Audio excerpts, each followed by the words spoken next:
Boys, welcome to the Arrived podcast. I would like to introduce Sambhav and Vaibhav.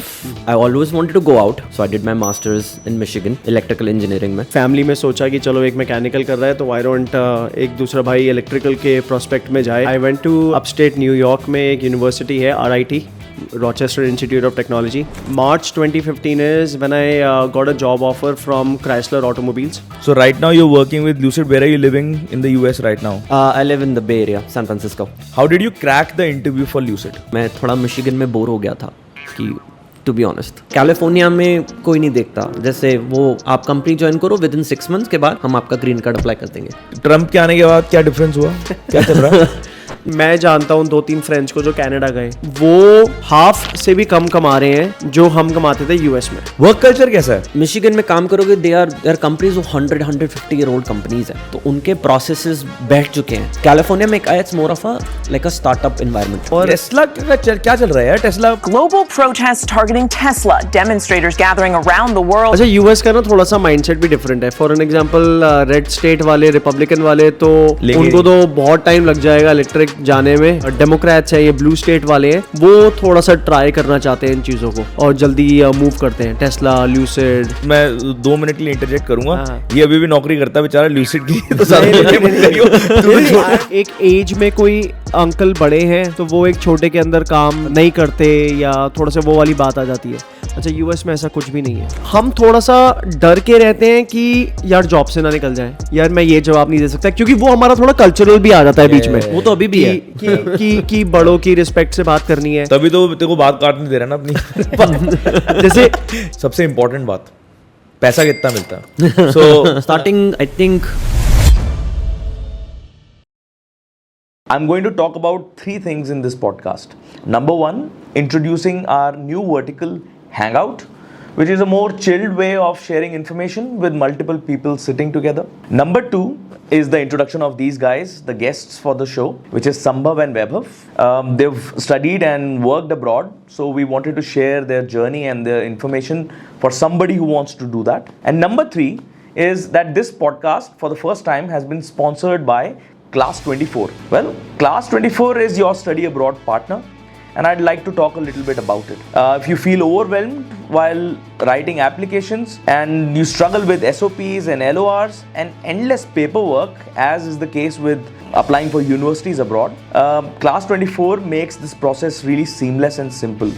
Whether you're applying for an Ivy League university or whether you are applying for a top university in the UK, they help you build some standout applications that get noticed. They also help you from choosing the right course and aid you in securing education loans, including your visa interview preparation. Class 24 helps you with every step in the journey. If you want to know a little bit more about Class 24, check out the description box. Enjoy the podcast.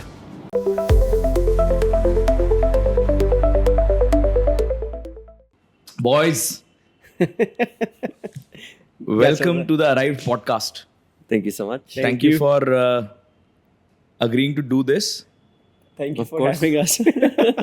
It's a weird feeling, but yeah, we'll get through it.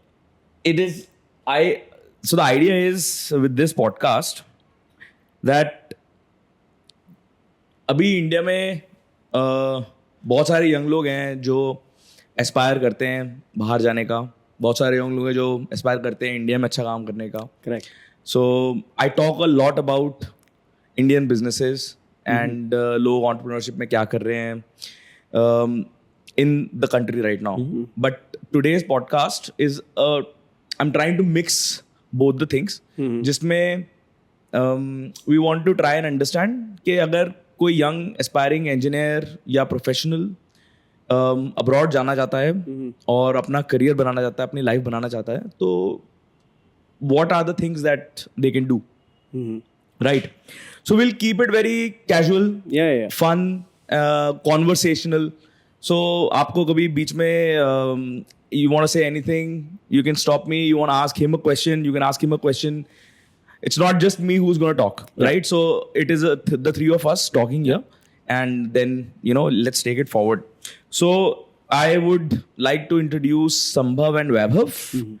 Sambhav, both of you are brothers, and I wouldn't say much about what was your professional background. So maybe Sambhav, we can start with you. अपना थोड़ा professional background के बारे में बताना एक बार. What were you doing in the US and yeah. So just a quick idea, and quickly we go through this. My name is Sambhav Chadda. I am 36 years old. मैंने B Tech करी है mechanical engineering, and then in August 2012 I decided that I wanted to go to US to pursue my master's. I went to upstate New York में एक university है RIT, Rochester Institute of Technology. I chose that. मैं वहाँ गया अगस्त 2012 में, did my master's in mechanical engineering, and then after graduation worked in the US. So I've been living in the US for 12 years. बाकी working क्या So we'll काम talk किया, about your- we'll talk about yeah, it as we yeah, move forward. yeah. But go ahead. And now you've come back, right?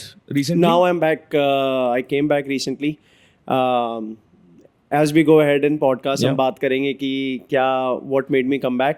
But November 2024, which is 4 महीने पहले, I decided कि देश वापसी चलते हैं और फिर कुछ काम करेंगे, आगे जाके देखेंगे क्या होता Awesome, awesome. Yeah. Vaibhav. सो मैंने तो बड़े भाई के फुटस्टेप फॉलो करने की कोशिश करी. तो I think I did my masters here, sorry B Tech here India में, UPTU से, जो पहले अलग अलग उसके नाम चेंज होते रहे बट अब UPTU है. उसके बाद I always wanted to go out, तो I had a word with our head of the family, Sambhav's dad, कि I really want to go. He asked me, where you want to go? It's preferable to stay close to your brother. So I did my master's in Michigan, electrical engineering में. And Michigan में ही after third semester मुझे job मिल गई थी, luckily, on campus. तो I got my first job from there. And 3 साल वहाँ काम करने के बाद, it was a company called ZF. तो वहाँ काम करने के बाद I moved to California in 2021 in a company called Lucid Motors. And we can talk more in the podcast Yeah, about what yeah. my job is. So, what was your specialization in engineering? Masters में, Masters? electrical engineering. Electronics? या Electrical. इसमें क्या difference होता है electronic और electrical में? Electronics और electrical में हो जाता है कि इलेक्ट्रॉनिक्स में it's not more about what you से electrical designing.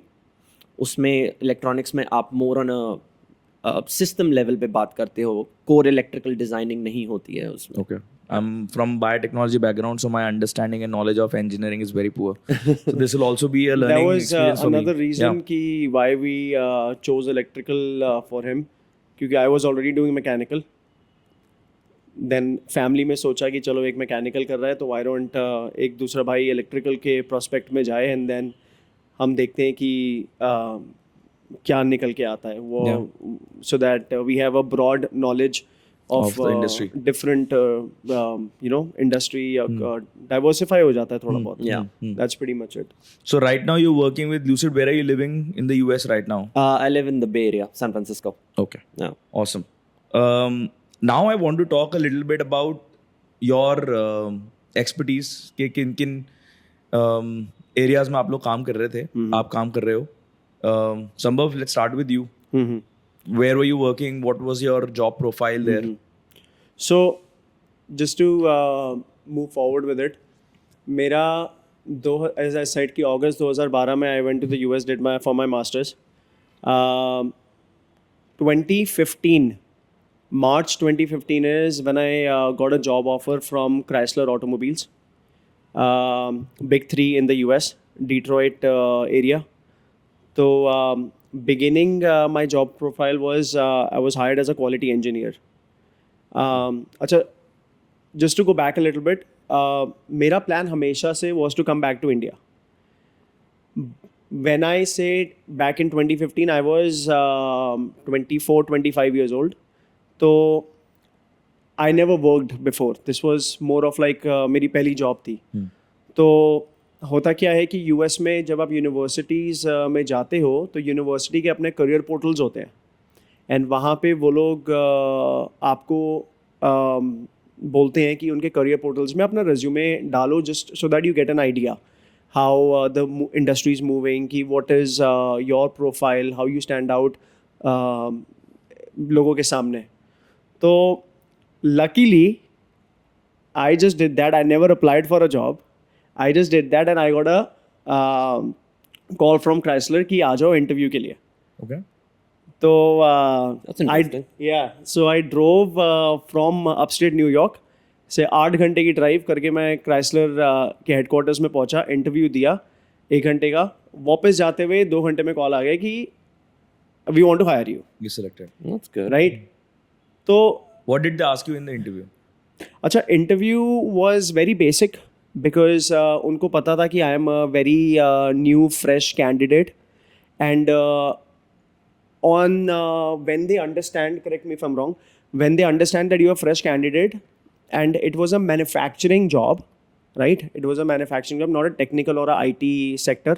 So it was more of a behavioral questions. Ki, in this situation, how are you going to act? In this situation, how are you going to act? Bada human behavior wala output tha ki you have to meet the deadlines and all those kind of questions. तो कहने का मतलब सिर्फ ये था कि first job सुनी phone पे तो बड़ी एक्साइटमेंट हो गई. इंडिया का प्लान जो वापस आने का था वो एकदम से नीचे आ गया. मैंने कहा यार जॉब पहली बार ही मिली है, parents must be so happy, job तो करेंगे. Yeah. फिर जॉब शुरू करी तो I was they put me in a plant जहाँ पे हार्डकोर क्राइसलर की मैन्युफैक्चरिंग होती थी इन डिट्रॉइट. वॉरन नाम से सिटी है मिशिगन में, वहाँ पे उनका वॉरन ट्रक असेंबली प्लांट है. Okay. तो I was hired directly in the plant hardcore manufacturing as a quality engineer. और उस टाइम पे वो लोग वहाँ पे रैम नाम ब्रांड है एक, वहाँ पे यूएस में रैम के ट्रक्स बनते हैं. So trucks in the sense pickup vehicles. Pickup vehicles, correct. SUVs, pickup vehicles जो कि इंडिया में या what are the cars that are similar to that in India? जैसे अभी Toyota का Helix आया है. Correct, Right, similar to that. Correct. तो उस टाइम पे 2015 में Ram was very famous and it was launching themselves as a नया ब्रांड. तो बड़ी हार्डकोर एक मैन्युफैक्चरिंग सीखने को मिली. तो पिछले 12 साल से मैं प्लांट में ही हूँ. हार्डकोर मैन्युफैक्चरिंग ही कर रहा हूँ, सीख रहा हूँ.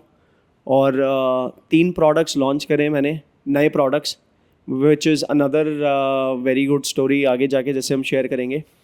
And that's pretty much it. और लास्ट मेरी जो पोजीशन थी was I was the lead of resident engineering जो प्लांट में होते हैं, which is more like responsible of कि जैसे हम लोग असेंबली कर रहे हैं तो the product that comes off the final line it has to be a perfect finish and customer पे जाने के लिए रेडी टू गो है. So you were doing a QC? A QC, quality control of the whole product. Okay. Technically. तो we were part of the quality team and वो हमारी responsibility थी. Okay. Very interesting. I was hardcore manufacturing in the Detroit plant and बस सीखा बहुत, देखा बहुत, मज़ा आया. Awesome. और वैभव का portfolio थोड़ा different है, right? Here the diversification comes into play. Tell me what do you do? So he was more on the manufacturing side of automobile. I am more on the development side of automobile. तो मेरा काम development के time ज़्यादा होता है. Manufacturing जब हो जाती तो manufacturing team संभालती है. So just to make it clear for some younger people, manufacturing और development में क्या difference हो गया? Manufacturing में हो गया कि जब गाड़ी पूरी डिज़ाइन हो गई है, Blueprints ready हो गए. ब्लूप्रिंट्स रेडी है, आपकी प्रोडक्शन लाइन रेडी है गाड़ी बनने के लिए, उसके बाद गाड़ी बन रही है तो वो हो गई मैन्युफैक्चरिंग. डेवलपमेंट होती है कि जो लोग गाड़ी बना रहे हैं, डिज़ाइन कर रहे हैं, वहाँ डेवलपमेंट का काम थोड़ा ज़्यादा होता है. So they are actually creating the blueprints. Yes, correct. Creating how the car is going to be, shape Yes. क्या होगी, design क्या Yes. होगा. और मैन्युफैक्चरिंग से ऑलमोस्ट 5 साल पहले ये सारा काम शुरू हो चुका होता है. Correct. And I am talking about one product line for an example. Yeah. जैसे रैम है, अगर रैम 2015 में लॉन्च किया इन्होंने तो 2010 से they have started planning, designing शुरू हो चुकी है, प्रोटोटाइप्स बनने शुरू हो गए हैं. क्योंकि इनका इंटरेस्टिंग पार्ट ये भी होता है कि इनको गवर्नमेंट के बहुत प्रोटोकॉल्स फॉलो करने होते हैं. एंड US में government interaction is also very much, government restrictions are very much, government के लॉज बड़े स्ट्रॉन्ग हैं. फिर इनका एक नित्सा के नाम से एक चीज़ आती है which is national highway, some protocol they have to follow. तो उसमें काफ़ी सारी टेस्टिंग्स इन्वॉल्व होती हैं. तो जब हम मैन्युफैक्चरिंग, एज ही सेड कि मैन्युफैक्चरिंग में जाने से पहले जब ये हमें डिज़ाइन बनाते हैं तो प्रोटोटाइप्स जो हम बनाते हैं वो प्रोटोटाइप्स की टेस्टिंग होती है फॉर एन एग्जांपल 50-50 हज़ार किलोमीटर तक. Okay. और वो प्रोटोटाइप्स हम डिफरेंट टेरेन्स में भी भेजते हैं. जैसे सऊदी अरेबिया में भेजा एक देखने के लिए कि वहाँ की हीट ले पाएगा नहीं ले पाएगा. Yeah. फिर ठंडी जगह भेजा, कनाडा अप नॉर्थ भेजा देखने के लिए कि एक्सट्रीम वेदर्स में कैसे, रेनी वेदर्स में भेजा. तो वो सारी जब चीज़ें मिलती हैं तब हमें एक मिलता है to go signal, green light, everything is okay, let's start Manufacturing. Manufacturing और प्रोडक्शन. Okay. तो बेसिकली स्टैंडर्ड्स होते हैं जिनको फॉलो करना पड़ता है, और आपको गाड़ी को क्वालिफाई करना होता है कि अब आपकी गाड़ी रेडी है मैन्युफैक्चरिंग के लिए. होमोलोगेशन होता है गाड़ी का, आपके डिफरेंट असेसमेंट्स होते हैं गाड़ी के. जैसे new car assessment that's called NCAP. तो US का अपना एक NCAP है, यूरो का अपना एक NCAP है, वैसे इंडिया का भी एक अपना NCAP है, रिसेंटली स्टार्ट हुआ है. तो आपको इसको फॉलो करना पड़ता है, जिसमें आपकी क्रैश टेस्टिंग होती है अलग अलग एंगल से. आपको पीपल से ना कि मेरी गाड़ी को 5 स्टार रेटिंग मिला है सेफ्टी में, 4 स्टार रेटिंग मिली है. This is the assessment which goes through. And वो जब असेसमेंट हो जाता है तो आप गाड़ी मैन्युफैक्चर कर सकते हो. And what is your profile in that? क्या हाँ, portfolio? तो मेरी प्रोफाइल है, I am camera engineer at Lucid. So मैं कैमरास हार्डवेयर बनाता हूँ for ADAS systems, ADAS and AD systems. तो मेरा ADAS? Autonomous driving, advance driving assist system, Okay. That's the ADAS, and AD is autonomous driving. तो मेरे cameras उस सब के लिए यूज़ होते हैं. फीचर्स होते हैं ना, आप गाड़ी में देखते हो हाँ, आजकल. तो practically ADAS कहाँ यूज आता है कार्स में? कार्स में मोस्टली जैसे वेरी सिंपल फीचर, जैसे आप गाड़ी में देखते हो कि आपकी गाड़ी जब लेन्स में आप चलाते हो तो वो लेन की सेंटर में रहता है. अगर आप गाड़ी में थोड़ा सा टिल्ट लेन में हो रहे हो तो वापस आपको सेंटर में ले आता है. ये थोड़ी इंडिया में हाई एंड कार्स के अंदर आ रहा है. हाँ जी. हाई एंड सारी क्लास में cars आ में रहे हैं, है. पर इंडिया में क्योंकि लेन ड्राइविंग नहीं है तो इसलिए डिफिकल्ट हो जाता है. और इंडिया का स्ट्रक्चर थोड़ा सा अभी But I think cars, Indian cars में high end cars में दे तो रहे हैं. दे रहे हैं, I don't know how much people are following it, but Yeah. they're still Yeah. giving it now because Yeah. So autonomy के लेवल होते हैं. जब मैं ऑटोनमस ड्राइविंग कहता हूँ, उनके लेवल्स होते हैं. लेवल 0, लेवल 1, लेवल 2, लेवल 5 तक होता है. तो अभी इंडिया में लेवल 2 तक आ गया है, जहाँ आपको लेन कीप असिस्ट और आपका लॉन्गिट्यूडनल कंट्रोल. जैसे अगर आपके सामने कोई गाड़ी है, उसे कहते हैं अडेप्टिव क्रूज कंट्रोल. तो अगर आपने क्रूज कंट्रोल लगा रखा है गाड़ी में, let's say 70 kilometres per hour पे, और आपके सामने कोई गाड़ी आ जाए, सो योर गाड़ी will match the speed of that car till 70 kilometres per hour. अगर उसकी लिमिट के अंडर चला रहा है, अगर सामने वाला 70 के ऊपर है तो your car will be on 70, it will not exceed 70. तो टेक्निकली इन लेमैन टर्म्स, आप अगर क्रूज कंट्रोल पे हो 70 पे और आपके आगे कोई गाड़ी आ जाती है तो आप क्रैश नहीं करोगे. या वो उसके स्पीड को अडेप्ट करके आपको उसके पीछे लगा देगी और डिस्टेंस मेंटेन करेगा. तो वो एक डिस्टेंस भी इनका लॉ होता है कि कितना डिस्टेंस मेंटेन होना चाहिए. And then the car smart है उसको to find out and to know कि मुझे ये डिस्टेंस मेंटेन करना या ताकि जब अगर इमरजेंसी ब्रेकिंग हो, अगर सामने वाला इमरजेंसी ब्रेक करता है, you have that much distance कि आप गाड़ी आपकी भी आप स्टॉप कर सको उसके अकॉर्डिंगली. और भी फीचर्स होते हैं जैसे ट्रैफिक साइन रिकग्निशन. जैसे आपकी स्पीड अभी आप 70 किलोमीटर्स पे चला रहे हो, लेकिन यहाँ की स्पीड 55 है, तो आपका वो ट्रैफिक साइन से रिकग्नाइज करेगा कि 55 है, you have to slow down. They will recommend you कि आप स्लो डाउन कर जाओ. okay, but it doesn't slow you down. No वो फिर ऑटोनॉमी का लेवल बढ़ जाता है. जैसे आप फुल सेल्फ ड्राइविंग होती है तो फिर वो उसके अकॉर्डिंगली वो ऑटोमेटिकली कार की स्पीड चेंज तो अभी lucid full self driving cars बना रहे हैं, नहीं बना रहे हैं? We are targeting level 3. तो लेवल 3 में फुल सेल्फ ड्राइविंग होता है. आपको आप ड्राइवर चाहिए, ड्राइवर वहाँ बैठा होना चाहिए, लेकिन ड्राइवर को ज़्यादा अटेंटिव नहीं रहना है. They can be distracted little bit. So Lucid is a Saudi backed company, right? Yes. And your company is known for manufacturing expensive electric cars. Yes. Is that correct? I mean, it's पहले थोड़ी expensive होती थी. अच्छा, पर थोड़ा सा background जानते हैं क्योंकि हाँ. मेरे को ल्यूसिड का इतना नहीं पता, तो correct me if I am wrong. Yeah, and you अच्छा. might ask better questions than me नहीं, because you are in the same industry. या right? बट मैं थोड़ा सा ऐसी इंटरेस्टिंग बैकग्राउंड है ल्यूसिड का, जो जब ये इसको हायर किया था, तो I was just reading as a company कि कहाँ जा रहा है भाई, कहाँ जा रहा है काम करने. तो यू आर राइट, ल्यूसिड जो है वो 100% सऊदी बैक्ड है. सऊदी ने डिसाइड किया कि हमें यूएस मार्केट में घुसना और इलेक्ट्रिफिकेशन में घुसना है, तो this is one way of doing it, right. क्योंकि US this is my opinion Yeah. Again, क्योंकि I don't want Disclaimer. To, मैं कोई फाइट नहीं कर रहा कि कौन सी कंट्री की कार्स बेटर है या नहीं है, बट डिट्रॉइट में गाड़ियां बहुत टाइम से बन रही हैं, करेक्ट. वो It's like the hub of Detroit को जो car बोला जाता है, manufacturers, right. right? But Lucid Bay Area में है, उसके बारे में भी बात करेंगे, जो मुझे लगता है कि वो बे एरिया में क्यों है. Yeah. बट जब सऊदी ने डिसाइड किया कि they want to enter this market और इलेक्ट्रिफिकेशन की साइड वो गए, तो उन्होंने उस टाइम पे हायर किया, what was the CEO's name, CEO का नाम क्या था? पीटर रॉलिंसन. पीटर रॉलिंसन करके द गाय जिसको ल्यूसिड ने हायर किया फॉर बिगिनिंग द प्रोसेस. अच्छा, नाउ पीटर का बैकग्राउंड जानते हैं. अच्छा, 1 मिनट, मैं 2 मिनट के लिए इंटरजेक्ट करूंगा. हाँ. ये अभी भी नौकरी करता है बेचारा ल्यूसिड की. अच्छा,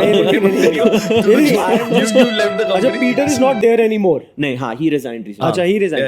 But go on, yeah. तो all what I am trying to say is Yeah. कि mister Peter worked with Elon Musk to launch, I think, Tesla S. Okay. Model S. He was a chief engineer. He was the chief engineer who launched for Tesla Model S. Okay. तो उसके बाद then he got hired और जो भी था, and he launched Lucid. So it is very interesting because ऐसा नहीं है कि he is a fresh mind या or something like that. He has already seen Model S. He has already done everything on Model S. और उसके बाद he came and manufactured और concept निकाला उन्होंने Lucid का. क्या कॉन्सेप्ट है लूसिड का? How is lucid different from other electric cars यार? तो मेरे को पहले लूसिड का बैकग्राउंड जानते हैं. लूसिड पहले एक बैटरी की कंपनी थी, जो F1 इलेक्ट्रिक कार्स होती है ना, E1 या व्हाटएवर. या तो उनकी बैटरीज सप्लाई करते थे. E-Formula. E-Formula 1 या E-Formula, क्योंकि वो भी एक सेगमेंट है जिसका मुझे नहीं पता था. तो वो उनके लिए बैटरीज देते थे, उसके बैटरी पैक्स देते थे. और उसके बाद हमने गाड़ियाँ बनाना शुरू करी. तो लूसिड वहाँ से शुरू हुआ. It was not like a new brand ऐसे उठकर आ गया. अटीवा के नाम से थी कंपनी. तो फिर उन्होंने कार्स बनाना शुरू किया. सो दे हायर्ड द पीपल कि जिनको नॉलेज है इंडस्ट्री की थोड़ी बहुत. मिशिगन से आए, थोड़े बहुत टेस्ला से आए, सबको ला के they started a company. When I joined तब तक तो पहली गाड़ी बन चुकी थी. Coming back to my question, किस, अगर मैं बोलूं कि यूएसपी क्या है, स्पेशलिटी क्या है लूसिड कार्स की, तो हमारी रेंज बहुत ज़्यादा है गाड़ी की. आई थिंक अभी भी सबसे ज़्यादा रेंज कितने टाइप्स की, how many cars, how many products do you have? अभी 2 प्रोडक्शन में हैं. एक लूसिड एयर और एक लूसिड ग्रेविटी. और सैफायर क्या है? लूसिड एयर इज वो सेडान जो बोलते हैं हम, और लूसिड ग्रेविटी इज SUV. वो 7 seater. Okay. And sapphire lucid air का एक वर्जन है जो जिसमें पावर ज़्यादा है, बहुत ज़्यादा. It's like one of the fastest electric cars. तो उसमें 3 मोटर हैं. जनरली गाड़ी में 2 मोटर होती है मैक्सिमम. अगर आप ग्रैंड टूरिंग देखोगे उसमें 2 मोटर्स हैं. एंड उसमें सबसे ज़्यादा हॉर्स पावर आई थिंक 1050 है, 1050 हॉर्स पावर. लेकिन सैफायर में है 1234. How did you crack the interview for Lucid? First of all, how did you get into touch with them, and then how did you crack the interview for Lucid? तो ये time है I think Covid का, just post Covid 2021. तो मैं थोड़ा Michigan में bore हो गया था कि, टू बी ऑनेस्ट, मुझे मिशिगन थोड़ा ऐसा लग रहा था कि बहुत डेड सा है and I want to grow in my career. 2020 में मेरे को अपॉर्चुनिटी थी, लेकिन मैं मूव नहीं किया because it was a peak time of Covid और लोग बहुत लेड ऑफ हो रहे थे. तो मैंने कहा just stick where you are and just get through this and बाद में चेंज करते हैं. तो 2021 में आई थॉट कि मुझे कैलिफोर्निया मूव होना है. तो I looked into different companies. तो लूसिड में मेरे काफ़ी ज़्यादा दोस्त थे मेरे यूनिवर्सिटी के टाइम से. Most of them were in Lucid. तो I had a word with them like what's going on in Lucid. और गाड़ी तो अच्छी लग रही है, बट इंटरनल थोड़ा बताओ कि क्या चल रहा है. तो like it's a great company to work in and environment बहुत अच्छा है. थोड़ा फास्ट पेस है, ऑफ कोर्स स्टार्टअप है तो थोड़ा फास्ट पेस है, and if you are okay with that it's a good company to work in. तो मैंने भी थोड़ा पढ़ा, ऐसा जैसा संभव ने बोला कि सऊदी बैक्ड है, तो इतनी कोई प्रॉब्लम्स नहीं दिखी मुझे. Then my friend I looked up for a job कि because my background is cameras, मेरा स्टार्टिंग से बैकग्राउंड कैमराज ही रहा है. मैं ZF में भी कैमराज में काम कर रहा था, तो मैंने ल्यूसिड में भी आई अप्लाइड फॉर कैमराज. तो वहाँ पर मैंने इंटरव्यू, फिर उसने मुझे रेफ़र किया, तो I applied for the job and then I got my first interview. कितने इंटरव्यू राउंड्स थे? इंटरव्यू आई थिंक दो थे. दो थे. Usually, if you go to, I'm थोड़ा deviating, but Yeah, if you go no, to, that's the idea, right? जैसे अगर if you go to any like big Fortune 500 company जैसे Apple, Facebook and all, तो इसमें you have to go through like 7, 8, 10 rounds or something like that. And और वो अच्छा खासा grill करते हैं तुम्हें. ऐसा नहीं है कि आप बैठो and there is gonna be like segments and sections of interview. वो तो होता है. कि पहले आप जी डिज़ाइन हेड से मिल रहे हो, फिर आप मैन्युफैक्चरिंग से मिल रहे हो, फिर आप HR से मिल रहे हो, फिर आप फ्यूचरिस्टिक प्रोडक्ट डिज़ाइन से मिल रहे हो. तो दे ग्रिल यू अच्छा खासा. तो तुम्हारी जो एक्सपर्टीज है उस पे बात होती है, उसके अलावा भी और बातें होती यार हैं? जेनरिक, अच्छा अगेन तेरे गिव मी 2 seconds. होता क्या है यार, it all depends what stage of career you're in. जैसे for an example, now he entered Lucid जब ये कैमरा एक पर्टिकुलर लाइन में गया एज अ कैमरा, राइट. तो इसका पहले भी काम कैमरा हो रहा था, तो उन्होंने इसको ग्रिल किया कैमरा के ऊपर, राइट. अच्छा खासा ग्रिल करेंगे, बट डिपेंड करता है. जैसे आप कॉलेज से फ्रेश जा रहे हो, तो वो मेन फोकस करते हैं कि आपका बैकग्राउंड एजुकेशन, इसको थोड़ी बहुत बेसिक आती है, बिहेवियरल क्वेश्चंस में कैसा है, yes no and deadlines meet करने के लिए कैसा है. तो इट ऑल डिपेंड्स कि किस स्टेज ऑफ करियर में तुम कौन सी कंपनी में जा रहे हो. अगर आपने एक पहली कंपनी ज्वाइन करी है, तो वो मेनली आपको बिहेवियरल क्वेश्चन ही पूछते हैं. उनकी एक्सपेक्टेशंस थोड़ी लो होती है. करेक्ट, क्योंकि वो आप फ्रेश होते हो. क्योंकि वो तुम्हें सीधा एज क्योंकि वो तुम्हें सीधा एज अ सीनियर इंजीनियर थोड़ी ना हायर करेंगे. वो तुम्हें ऐसा हायर करेंगे लाइक अ क्वालिटी इंजीनियर और a low profile engineer, and then you grow in that company. अगर उसके बाद if you go to a new company, फिर वहाँ पे कहानी अलग आ जाती है कि जी हाँ जी बताओ अपने स्पेसिफिक फील्ड्स के बारे में बात करते हैं. तो the more you go into what you say technicality of interviews, depending on what level you are applying for, वो उसके हिसाब से होता है. अगर मैं नई जॉब में अप्लाई कर रहा हूँ, तो उनके जैसे संभव ने बोला, it's more of a behavioural questions, कि तुम्हें वो कंडीशंस देते हैं या सिचुएशंस देके तुम उसमें कैसे रिएक्ट करोगे, what you gonna do. But if you are applying for a engineer like after 3-4 years of experience, तो क्वेश्चंस चेंज हो जाते हैं. What happened in your interview?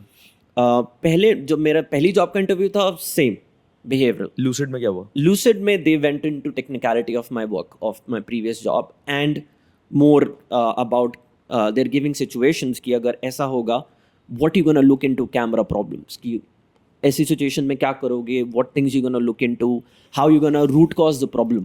तो टेक्निकलिटी बहुत ज़्यादा चली जाती है. ऐसे संभव ने, जैसे मैंने बोला कि 2 राउंड्स होते हैं, वो 2 राउंड जैसे होते हैं कि पहला इंटरव्यू मैनेजर के साथ होता है, जो हायरिंग मैनेजर होता है. अगर उसको आप ठीक लगे कि हाँ दिस इज़ गुड, तो वो कहता है कि अब मैं इसको और टेक्निकल जाऊँगा. और वो जो सेकेंड राउंड होता है, उसमें 5-6 लोग आपका इंटरव्यू लेते हैं एक साथ. तो पहले आपका प्रेजेंटेशन होता है कि आपको एक टॉपिक, वो बोलते हैं कि आप टॉपिक चूज़ करो जो भी आपको अच्छा लगता है. वो टॉपिक पे प्रेजेंटेशन होती है. वो प्रेजेंटेशन में सारे लोग बैठे होते हैं. प्रेजेंटेशन आपने बना के लानी है. Yeah. You need to come prepared. Yeah. तो प्रेजेंटेशन बना के लानी होती है, and then they ask questions based on the presentation कि तुमने ये कैसे किया, ये प्रॉब्लम कैसे थी, ऑल दोज थिंग्स.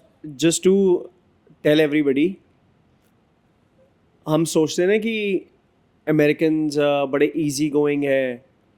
वो डिपेंड करता है कि तुम कहाँ पे और तुम लकी हो. When it comes to interview, hiring, money, they are very to the point and very strict. And very shrewd. And मेरे हिसाब से why not? Yeah. होना चाहिए. अगर आपको कोई हायर कर रहा है, तो they need to know your profile in and out completely. Yeah. तो जब आप ये प्रेजेंटेशन जो एक वेबर बता रहा है, जब आप शो करते हो, तो what they are trying to catch, वो इम्पॉर्टेंट है. वो उससे ये पकड़ना चाह रहे हैं कि ये प्रेजेंटेशन या ये प्रोजेक्ट जो आप उन्हें दिखा रहे हो, ये आपने बनाया है या किसी और ने बनाया है और आप बस दिखा रहे हो. Wow. तो वो उसकी टेक्निकलिटी में इसलिए जाते हैं क्योंकि होता क्या है कि जब हम यूनिवर्सिटीज़ में पढ़ते हैं तो हमारे जो फाइनल प्रोजेक्ट्स होते हैं उसमें टीम्स बनती हैं 2 या 3 लोगों की। बड़ा रेयर होता है कि आप इंडिविजुअल प्रोजेक्ट कर रहे हो। मेरे ख्याल से पीएचडी में लोग मोस्टली कोलैबोरेशन होते हैं राइट। फाइनल प्रोजेक्ट्स तो ऐसे ही होते हैं। तो कभी कभार क्या होता है कि जैसे एक टीम मेंबर ने ज़्यादा काम कर लिया, वो ज़्यादा टेक्निकल है और आपने सिर्फ फॉर्मेटिंग का काम कर लिया, तो आपका फॉर्मेटिंग का काम सर वहाँ पकड़ा जाएगा। वो पकड़ लेंगे 1 मिनट में कि आपने इसमें क्या काम किया है, एंड देन वो पूरा आपका समझ जाएंगे कि आपने 4 साल कॉलेज में क्या पढ़ा है, आपके बेसिक्स कितने क्लियर हैं, and on basis of that they will hire you और नॉट हायर यू। ना वो जब मैं भी इंटरव्यू करता हूँ मुझे पता चल जाता है लोगों का कि कौन कितना जानता है। वो बहुत आसानी से यू कैन कैच देम। बड़ा रेयर है जहाँ पे ईजिली आपको एक बिहेवियरल क्वेश्चन पे जॉब मिल जाती है। वो सिर्फ तभी होता है जब आपकी फर्स्ट जॉब हो रही हो, फ्रेशर होते हो जब आप फ्रेशर तभी होता होता है। वो भी और मुझे उसके लगा था बाद, कि when I had my first interview it was like 20-30 minutes और उन्होंने बहुत नॉर्मल क्वेश्चंस पूछे। मुझे लगा नहीं मिलेगी job, but 2 days after they like we want to hire you. I was like okay I got my internship. मैंने तो उसके लिए अप्लाई किया था। तो नो हम we are giving you full time job. That's good. They give me an internship to कहता या come join for internship also no problem। so I was doing the same thing what I had to do in my full time job। उन्होंने मुझे internship से शुरू करा दिया था और फिर फुल टाइम में वो। so there was no like a transition। वही था। and my team was like अरे why you so wearing so formal। Maybe you mentioned it, शायद मैं जोन आउट हो गया, मैं भूल गया, I don't know, but college से जो फर्स्ट जॉब लगी वो कैसे लगी थी? मेरी भी थोड़ी स्टोरी ऐसी है। तो कैंपस पे लोग आते रहते हैं फॉर रिक्रूटमेंट। इसकी जो पहली जॉब थी वो थी ZF। ZF करेक्ट मी एक जर्मन सप्लायर कंपनी है विच इज और वो ऑटोमोटिव सप्लायर है मेनली, और भी कुछ ऑटोमोटिव सप्लायर है, and they are also very big, मतलब top suppliers of automotive in the world. मैं यूएस की बात नहीं करूँगा। तो ZF let's come back to your question first. तो मैं रिक्रूटमेंट के लिए कैंपस पे आते रहते हैं, बट मुझे इतना नहीं लगता था कि जो कैंपस पे आते हैं वो इतना एक्टिवली रिक्रूट करते हैं, वो भी इंटरनेशनल स्टूडेंट। क्योंकि जॉब फेयर जो होते हैं, अच्छा ये थोड़ा बैकग्राउंड वो भी बता जॉब फेयर। हाँ, तो वहाँ हर साल हर सेमेस्टर जॉब फेयर्स होते हैं। Company comes to your university and वहाँ से वो लोगों के रिज्यूमेस देखते हैं, वहीं इंटरव्यूज भी हो जाते हैं and they pick people from there. First round behavioural वाला वो लोग वहीं कर देते हैं। हाँ, क्योंकि दे नीड क्विक हायरिंग। हाँ, तो वहीं कर देते हैं। बट मुझे this is just my experience, मुझे कभी ऐसा नहीं लगा they are very actively hiring in person in my university कि एक्टिवली इंटरनेशनल को हायर करने आते हैं। FCA भी आया था, I had a word with them, but उनका क्लॉज था कि इंटरनेशनल को हायर नहीं करना उस टाइम पे, ऐसा कुछ था। FCA क्या? स्टेलांटिस। मैं थोड़ा सा बैकग्राउंड बताता हूँ। संभव की कंपनी क्राइसलर। जो मेरी कंपनी है क्राइसलर, जब US में रिसेशन आया था तो क्राइसलर बैंकरप्ट हो गया था।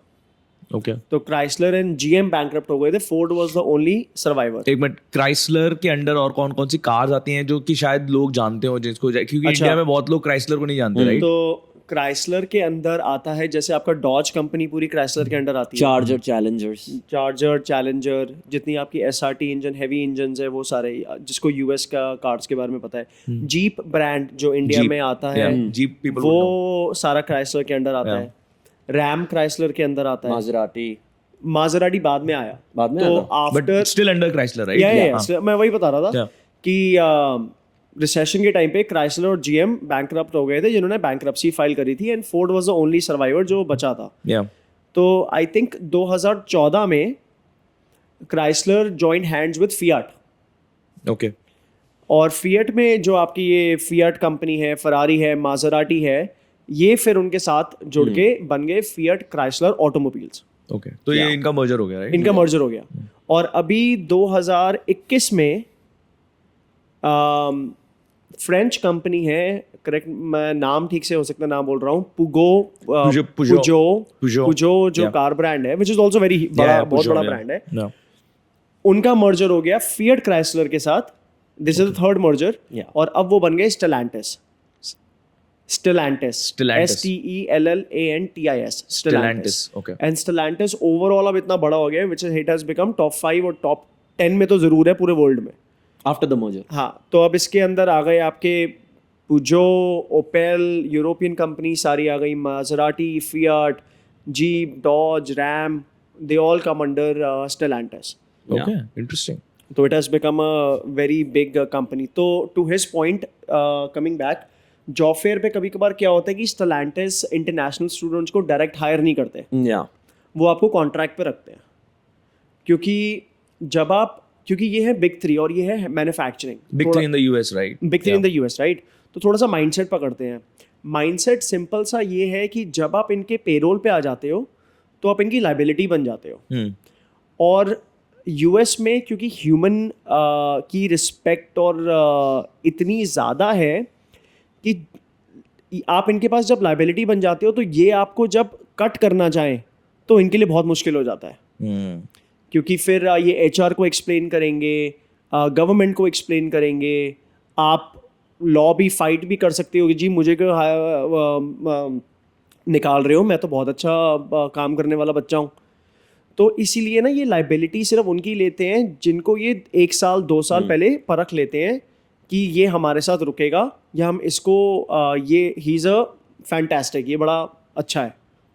तो आपको पहले कॉन्ट्रैक्ट पे लेते हैं, then they make sure you're good, उसके बाद वो उसे फुल टाइम कन्वर्ट कर देते हैं। ये आजकल ट्रेंड चलता है वहाँ पर। बट मेरे को ऐसा पसंद नहीं आता। I always like full time jobs.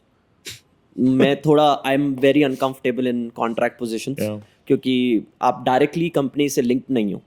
Yeah. तो मुझे वो पसंद नहीं आता बट वो personally। मिलना मुश्किल हो जाता है। हाँ, क्योंकि अब कंपनीज ने वहाँ पे क्या करना शुरू कर दिया है मेरे टाइम पे, अब मुझे करेक्ट करना Yeah. कि अभी क्या स्टाटस है। Yeah. थोड़ा सा डिविएट कर रहे हैं हम Yeah, अपनी yeah, जॉब and से, we can do या all you want, bro. थोड़ा सा Yeah. हम डिविएट कर रहे हैं Yeah. अपनी जॉब प्रोफाइल और गाड़ियों Yeah. की बातें से। Yeah. बट अगर हम जाए थोड़ा सा समझे जैसे H1B को, Hmm.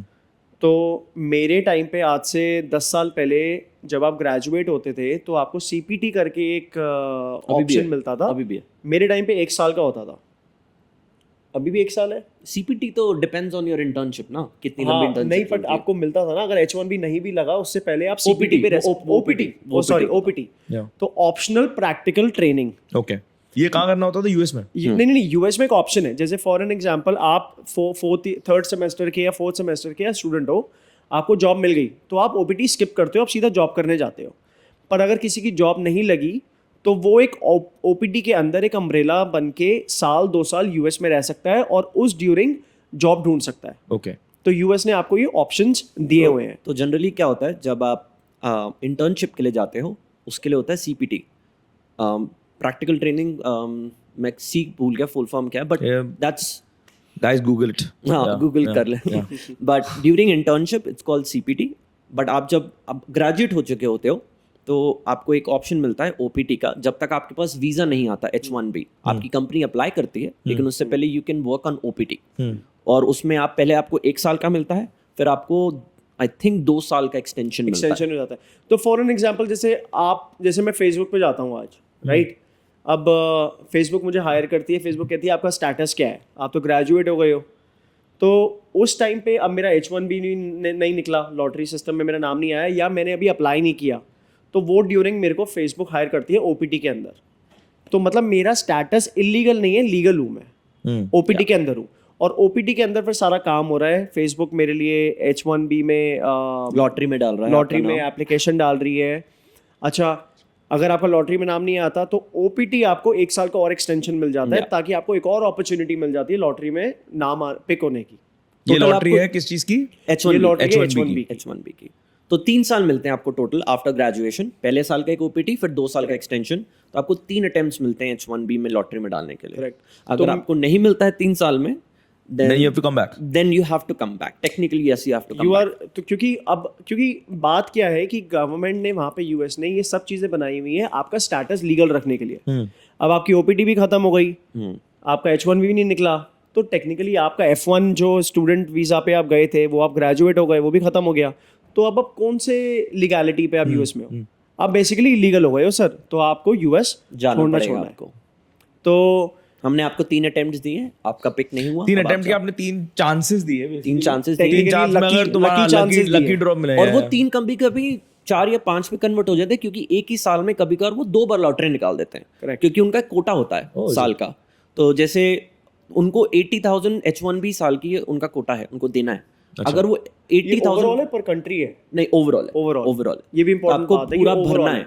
They have to fill up. This is not just India, this is overall For all the countries. For all all the the countries, countries. for all the majority जाते हैं इंडिया से ही है, Yeah. But this is overall. Overall. तो अगर उन्होंने 80,000 एक साल में पूरा भी नहीं हुआ, तो जितनी सीट्स बची उनके लिए वापस लॉटरी निकालते हैं। तो देयर इज अ चांस कि वो 3, 4, 5 में कन्वर्ट हो जाए। तो मेरे साथ यही हुआ था।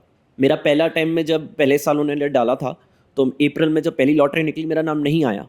तो कोविड के टाइम पे आई थिंक पूरी सीट्स नहीं भर पाई थी, तो अगस्त में उन्होंने वापस किया, तब मेरा नाम पिक हो गया एक ही साल में। और नहीं होता तो नहीं होता तो अगले साल वापस अटेम्प्ट करते। तो और उसके बाद नहीं होता तो ही इसको निकलना पड़ता।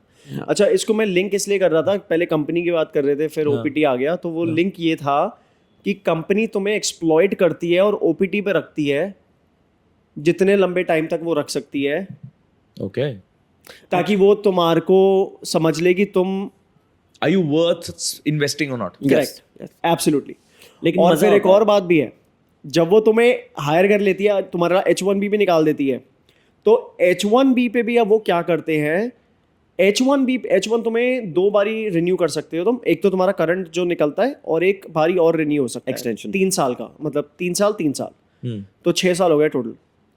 तो कंपनी जब ये समझ लेती है कि जी आपको मैं हायर कर रहा हूँ, ठीक है जी, पक्का हो गया आपका, मैं H1B अप्लाई कर रहा हूँ। अच्छा, H1B के बाद नेक्स्ट स्टेप क्या है? H1B के बाद नेक्स्ट स्टेप है ग्रीन कार्ड एप्लीकेशन, जो टेक्निकली साल भर का गेम है, क्योंकि पेपर वर्क बहुत ज्यादा है, आई अंडरस्टैंड आजकल एंड तो हो गया एवरीथिंग है। आजकल 2 years हो गया। All what I am trying to say is कि पेपर वर्क का सारा फॉर्मेट जानते हुए 1 साल का प्रोसेस है, जो उनकी भी रिस्ट्रिक्शंस है जो उन्होंने गवर्नमेंट को प्रोवाइड करनी होती है। पर इसमें भी अब कंपनी क्या करती है, कंपनी एकदम लास्ट के 1 साल में आपका ग्रीन कार्ड फाइल करती है। तो आपके जो पहले के जो 4 साल हो गए H1B के, 5 साल हो गए, उसमें आपको पूरा वो juice कर लिया उन्होंने। दोबारा रगड़ती है। They've juiced you out completely. Depend करता है। जैसे मिशिगन में यही था, मिशिगन में देगा ना apply on the very last year और 1.5 ईयर बिफोर योर एक्सटेंशन खत्म हो रहा हो। करेक्ट। लेकिन कैलिफोर्निया में कोई नहीं देखता। जैसे वो आप कंपनी ज्वाइन करो, विद इन 6 मंथ्स के बाद हम आपका ग्रीन कार्ड अप्लाई कर देंगे।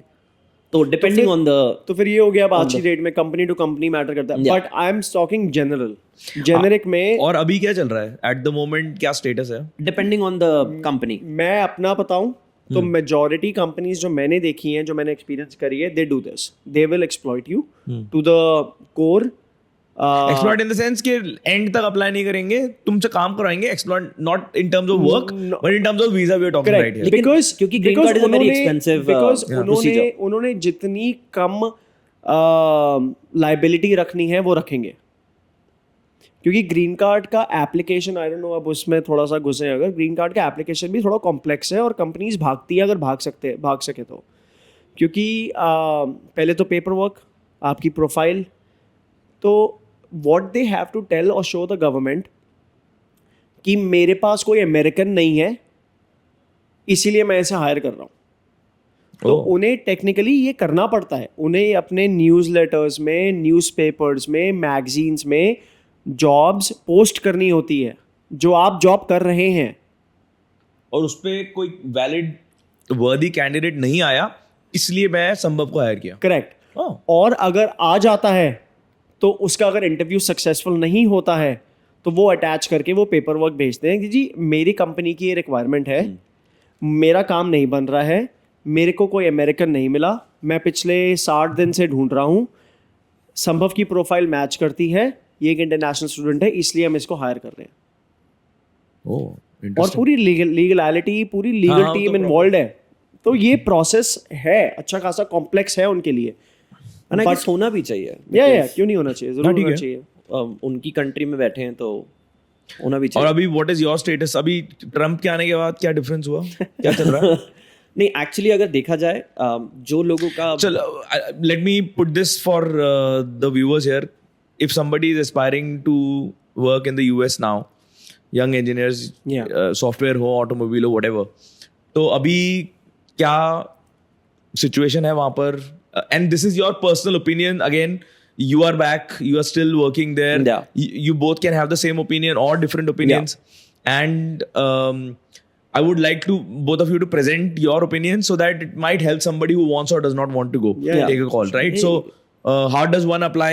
किस तरह से जाए और क्या status है, क्या chances हैं? अगर अभी I mean for legal people कोई प्रॉब्लम नहीं है अभी वहाँ पर. आपका अगर आपका बैकग्राउंड क्लियर है, वो ये थोड़ी ना कह रहा है कि आप मैं सभी को निकाल दूंगा. क्योंकि शोर तो इतना मच रहा है ना, छोड़ के चले जाओ right? नहीं, वो सिर्फ Only इलीगल illegal इमिग्रेंट्स के people. साथ हो रहा है. आई मीन लीगल को कोई प्रॉब्लम नहीं. मैं खुद यहाँ पे वीजा के लिए आया हूँ अभी. यार मैं ना एक कुछ प्रॉब्लम नहीं थी. सॉरी इंटरप्ट कर रहा हूँ. बड़ा ना एक जो क्योंकि मेरे को हो गए 12 साल. मेरे टेन्योर में ट्रम्प पहले भी आ चुका है, फिर बाइडेन आया है, फिर ट्रम्प आया है, राइट? तो मैं थोड़ा सा एक You've seen all the seasons. I've seen Trump before, Yeah. right? मैंने भी देखा, मेरे टाइम पे भी था. Right, there you go. तो ट्रम्प हमने देखा है, पहले भी देखा है. वो तो फिर बीच में बाइडेन आ गया था. तो मैं कोई ज़्यादा पॉलिटिकल में नहीं घुसूंगा क्योंकि मैं कोई पॉलिटिक्स का घुसना क्या दिक्कत है? पर मैं एक ओवरऑल बात बताता हूँ जो मुझे लगता है. ट्रम्प एक बिजनेसमैन है, राइट? ट्रम्प भागता है प्रॉफिटेबिलिटी के लिए, ट्रम्प भागता है काम के लिए, राइट? तो जैसे फॉर एन एग्जांपल एक बिजनेसमैन के टेबल पे अगर आपने फाइल्स का एक पहाड़ रखा हुआ है तो बिजनेसमैन का दिमाग होता है यार खाली करो इसे, क्या कर रहे हो, साफ करो, या तो इधर करो या इधर करो, राइट? तो मेरे हिसाब से ट्रम्प का वो नेचर है. ट्रम्प का नेचर मेरे ख्याल से जो लीगल बंदा है, एज ही सेड, या जो लीगली जा रहा है उसको बेनिफिट ही करेगा, उसको नुकसान नहीं करेगा. क्योंकि अभी अगर हम देखें तो मेरा ग्रीन कार्ड अप्लाई हुआ था. मेरी प्रायोरिटी डेट प्रायोरिटी डेट मिलती है वो मैं बाद में बताता हूँ. वो थी शायद 2018, राइट? और अभी शायद जिनको ग्रीन कार्ड्स मिल रहे हैं वो है 2012-13 वाले लोग जिनकी प्रायोरिटी डेट 2012-13 की थी, राइट? तो इतना बैकलॉग है. अगर मैं यूएस में रुकता तो मेरे हिसाब से मुझे ग्रीन कार्ड मिलता ही ना, अगर मैं इस चैनल से चलता. मेरे हिसाब से ट्रम्प के आने से देयर इज़ अ पॉसिबिलिटी कि ये प्रोसेस जल्दी होगा, क्योंकि वो लीगल तरीके से आने वालों को सिंपल कहता है यस नो ग्रीन कार्ड दो या इनको बाहर करो. तो वो प्रोलॉन्ग नहीं करेगा चीज को. तो लीगल वालों को कोई तो प्रॉब्लम मतलब अगर किसी को मिलना है तो जल्दी मिलेगा, नहीं मिलना है तो बाहर जाएगा. मेरे हिसाब से वो प्रोसेस जल्दी करेगा. मैं तो अभी अभी व्हाट इज योर प्रोसेस? अभी क्या चल रहा है? अभी मैं H1B पे हूँ, जिसका सबसे ज्यादा हो रहा था कि प्रॉब्लम भी कोई प्रॉब्लम नहीं. पर अपना करंट स्टेटस भी शेयर कर कि तू अभी ये भी आया है, बेसिकली स्टैंपिंग कराने आया है. हाँ, तो H1B की अपनी स्टैंपिंग कराने आया है. स्टैंपिंग क्या? स्टैंपिंग होती है दैट एक तो अगर आपको यूएस के बाहर ट्रैवल करना है, आप यूएस में तो लीगल हो काम करने के लिए. H1B जब वो अप्लाई करते हैं एक अप्रूवल नोटिस आता है कि आप लीगल हो काम करने के लिए. बट अगर आपको बाहर ट्रैवल करना है यूएस के बाहर, तो यूएस वापस आने के लिए आपको वीजा चाहिए, लाइक स्टैम्प चाहिए आपके पासपोर्ट पे. तो उसके लिए आपको अपने वो रिकमेंड करते हैं. अब अपनी होम प्रोसेस तो यही है कि आपको यूएस के बाहर जाना है और आपको स्टैंपिंग करानी है. आप कहीं पर भी जा सकते हो, but they recommend home country में तुम यूएस एम्बेसी में जाओ, आप अपने appointment low and submit your paper, apply for the visa. Correct. And वो इसलिए कहते हैं क्योंकि अगर आप कहीं और थे और आपको कुछ डिलेज हो गए प्रोसेस में, तो आप किसी और कंट्री में बिना पासपोर्ट के बैठे हो, so that's not a good thing. वो भी एक प्रॉब्लम है. तो वो रिकमेंड करते हैं go back to your home country and do it. लेकिन अब वो शुरू कर रहे हैं डोमेस्टिक स्टैंपिंग ऑल्सो. उन्होंने एक पायलट प्रोग्राम रिसेंटली किया भी था तब कि यूएस में ही स्टैंपिंग हो जाए. So they're planning to do it, but अभी होम कंट्री में आपको आना पड़ता है उसके लिए. But coming back to questions, Trump legal वालों ट्रम्प लीगल बंदे को कोई प्रॉब्लम नहीं होती है. पर किसी को लॉन्ग टर्म अगर सेटल होना है, हाँ, तो क्या उसके लिए यूएस अभी सही कंट्री है? If you I am talking about Indians, right? Indians, हाँ. It depends on your interest. US काफी ज़्यादा एडवांस है टेक्नोलॉजी में, I would say. अगर आपको explore sorry, what I'm trying to ask you is के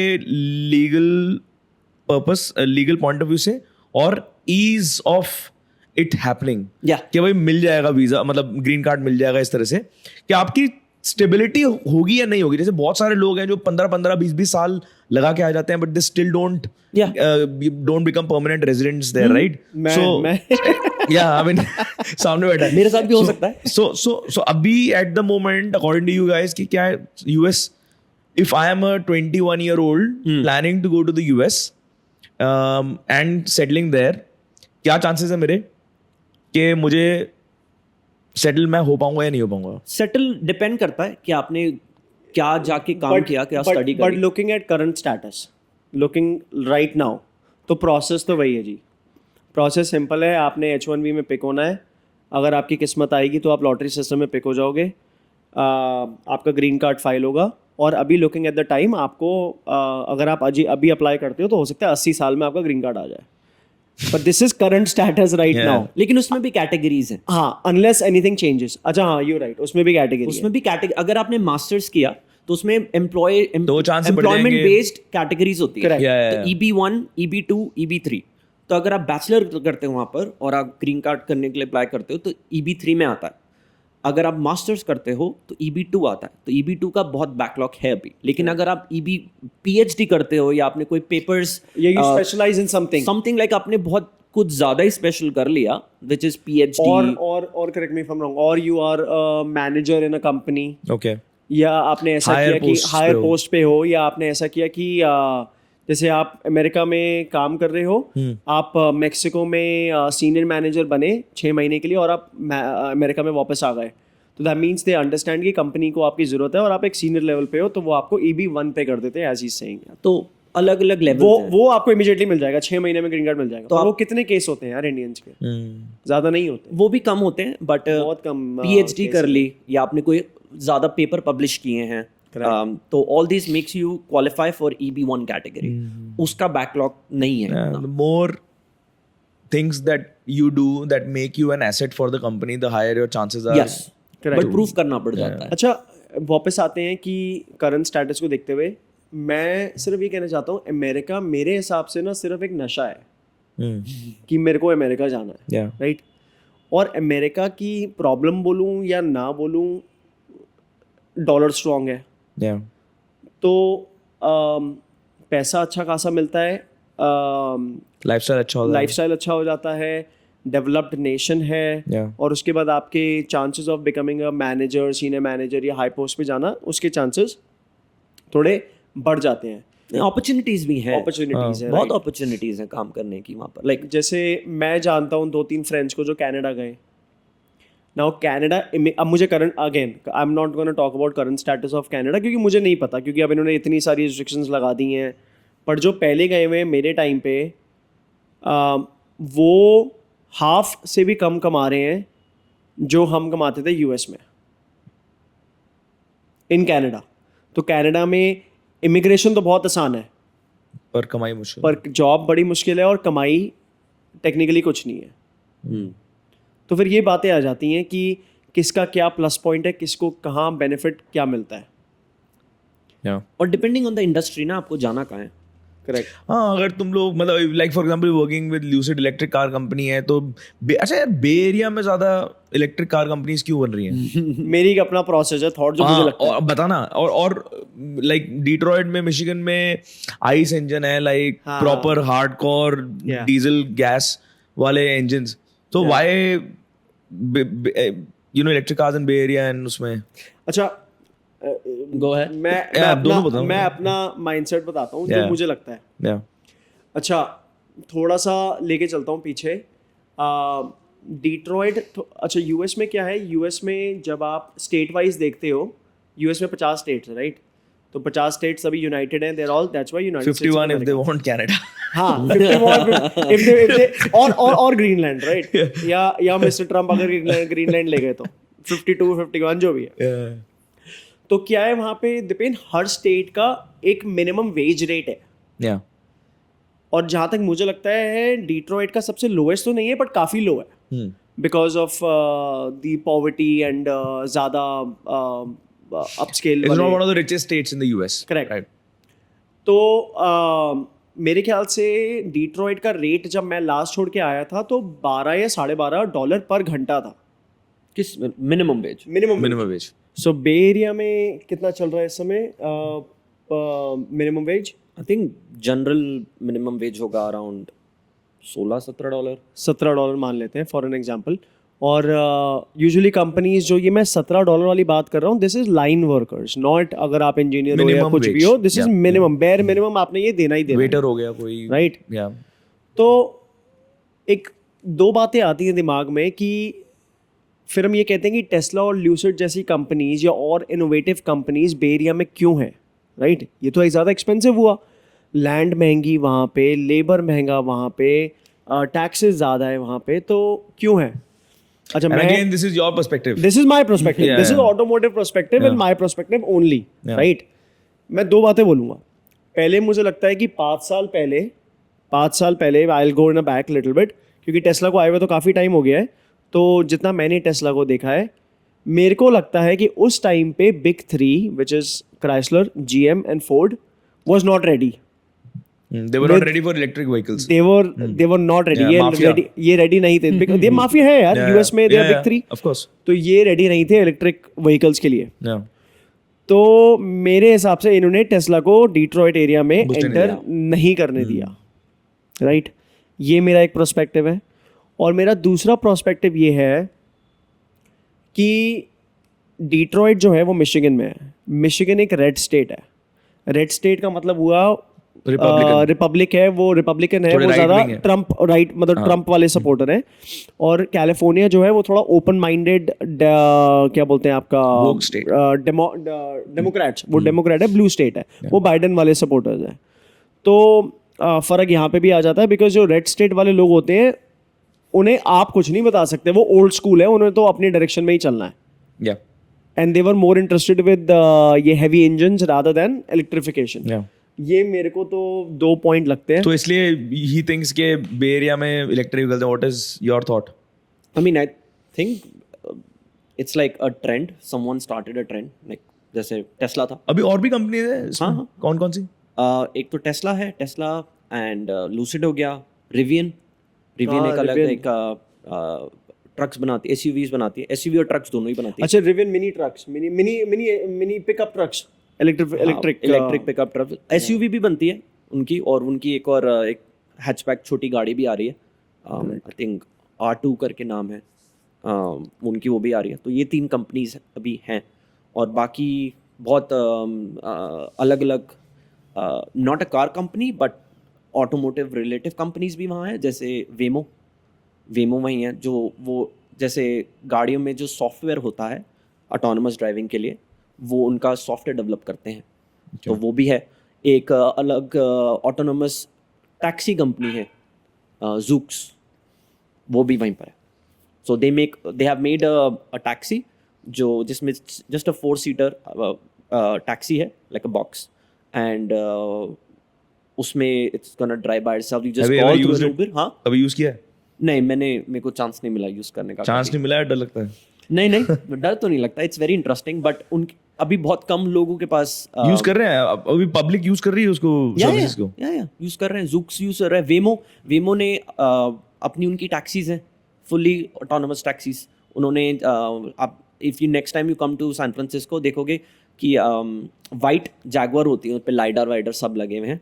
तो वो एक्चुअली वेमो की गाड़ी है, full style driving. You've never sat in a autonomous taxi, robot taxi? नहीं, अभी तक तो नहीं, मेरे को चांस नहीं मिला. बहुत आई थिंक कुछ एप्स के थ्रू होता है, it's invite only something, I don't know. अच्छा. बट अभी तक मुझे तो नहीं मिला ऐसी अपॉर्चुनिटी बैठने की. बट हाँ, बहुत कंपनीज हैं वहाँ पर अभी, ऑटोमोबाइल रिलेटेड और ऑटोनमस रिलेटेड बहुत कंपनीज हैं वहाँ पर अब. वर्क कल्चर कैसा है?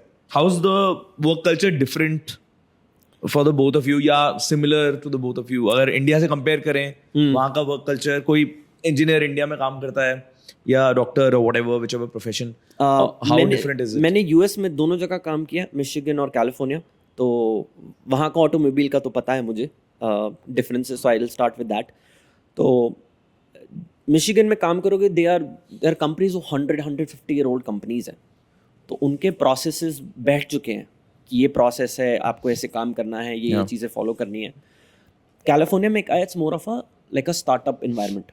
रिलैक्स, थोड़ा डायनामिक है. नहीं, बहुत ज़्यादा अग्रेसिव है. बहुत चीज़ें बहुत जल्दी चेंज होती हैं, बहुत डिसीजंस बहुत जल्दी बनते हैं, चेंज होते हैं, and you have to adapt to that. और बहुत ही फास्ट पेस एनवायरनमेंट है काम करने का. ऐसा नहीं कि अब आपने अपना काम कर दिया, ओके अब इसके बाद कल आराम से करेंगे. And so it's very different there, and you have to be passionate about working in that kind of environment, वरना आप कोप अप नहीं कर पाओगे. आप उनकी रिक्वायरमेंट्स ही उनकी एक्सपेक्टेशंस इतनी हाई है कि आपको उसके हिसाब से कोप अप करना पड़ता है. How about Michigan? यार मिशिगन मैं इंडिया से कंपेयर नहीं कर पाऊंगा क्योंकि मैंने इंडिया में जॉब नहीं करी है. वो तो अब आया हूँ तो एक अलग चैप्टर है. और मैं बात भी करूँगा तो सिर्फ मैन्युफैक्चरिंग ही करूँगा. ही इज़ राइट, मैन्युफैक्चरिंग होती है हार्ड कोर, और वर्क कल्चर इसीलिए बहुत अलग है बिकॉज जो मैं शुरू में बोला था कि ये मत समझना कि अमेरिकन बेवकूफ़ हैं या काम नहीं करते हैं या लेज़ी हैं. वो बहुत काम करते हैं. मैं इतने लोगों को जानता हूँ दिपेन, इतने लोगों को जानता हूँ जो सुबह के 3 बजे काम पे पहुँचते हैं. इसका मतलब है कि वो उठते हैं 1 बजे,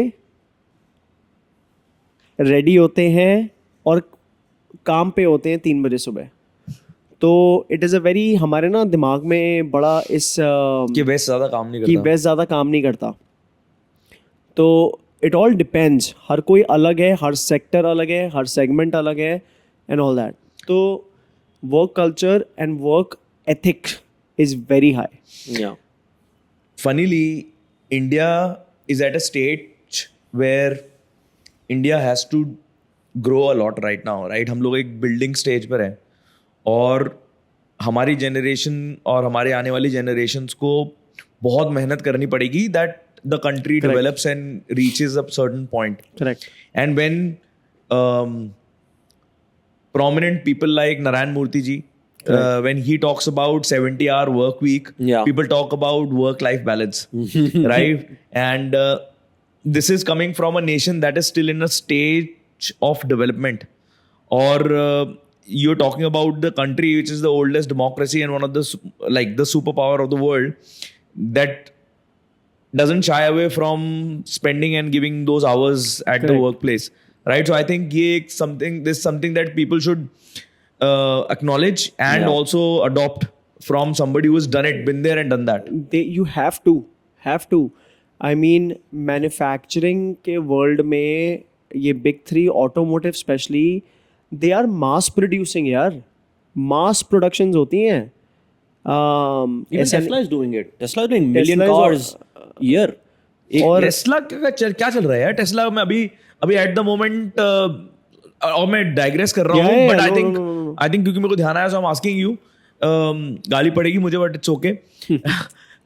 अभी after Elon's involvement in the government,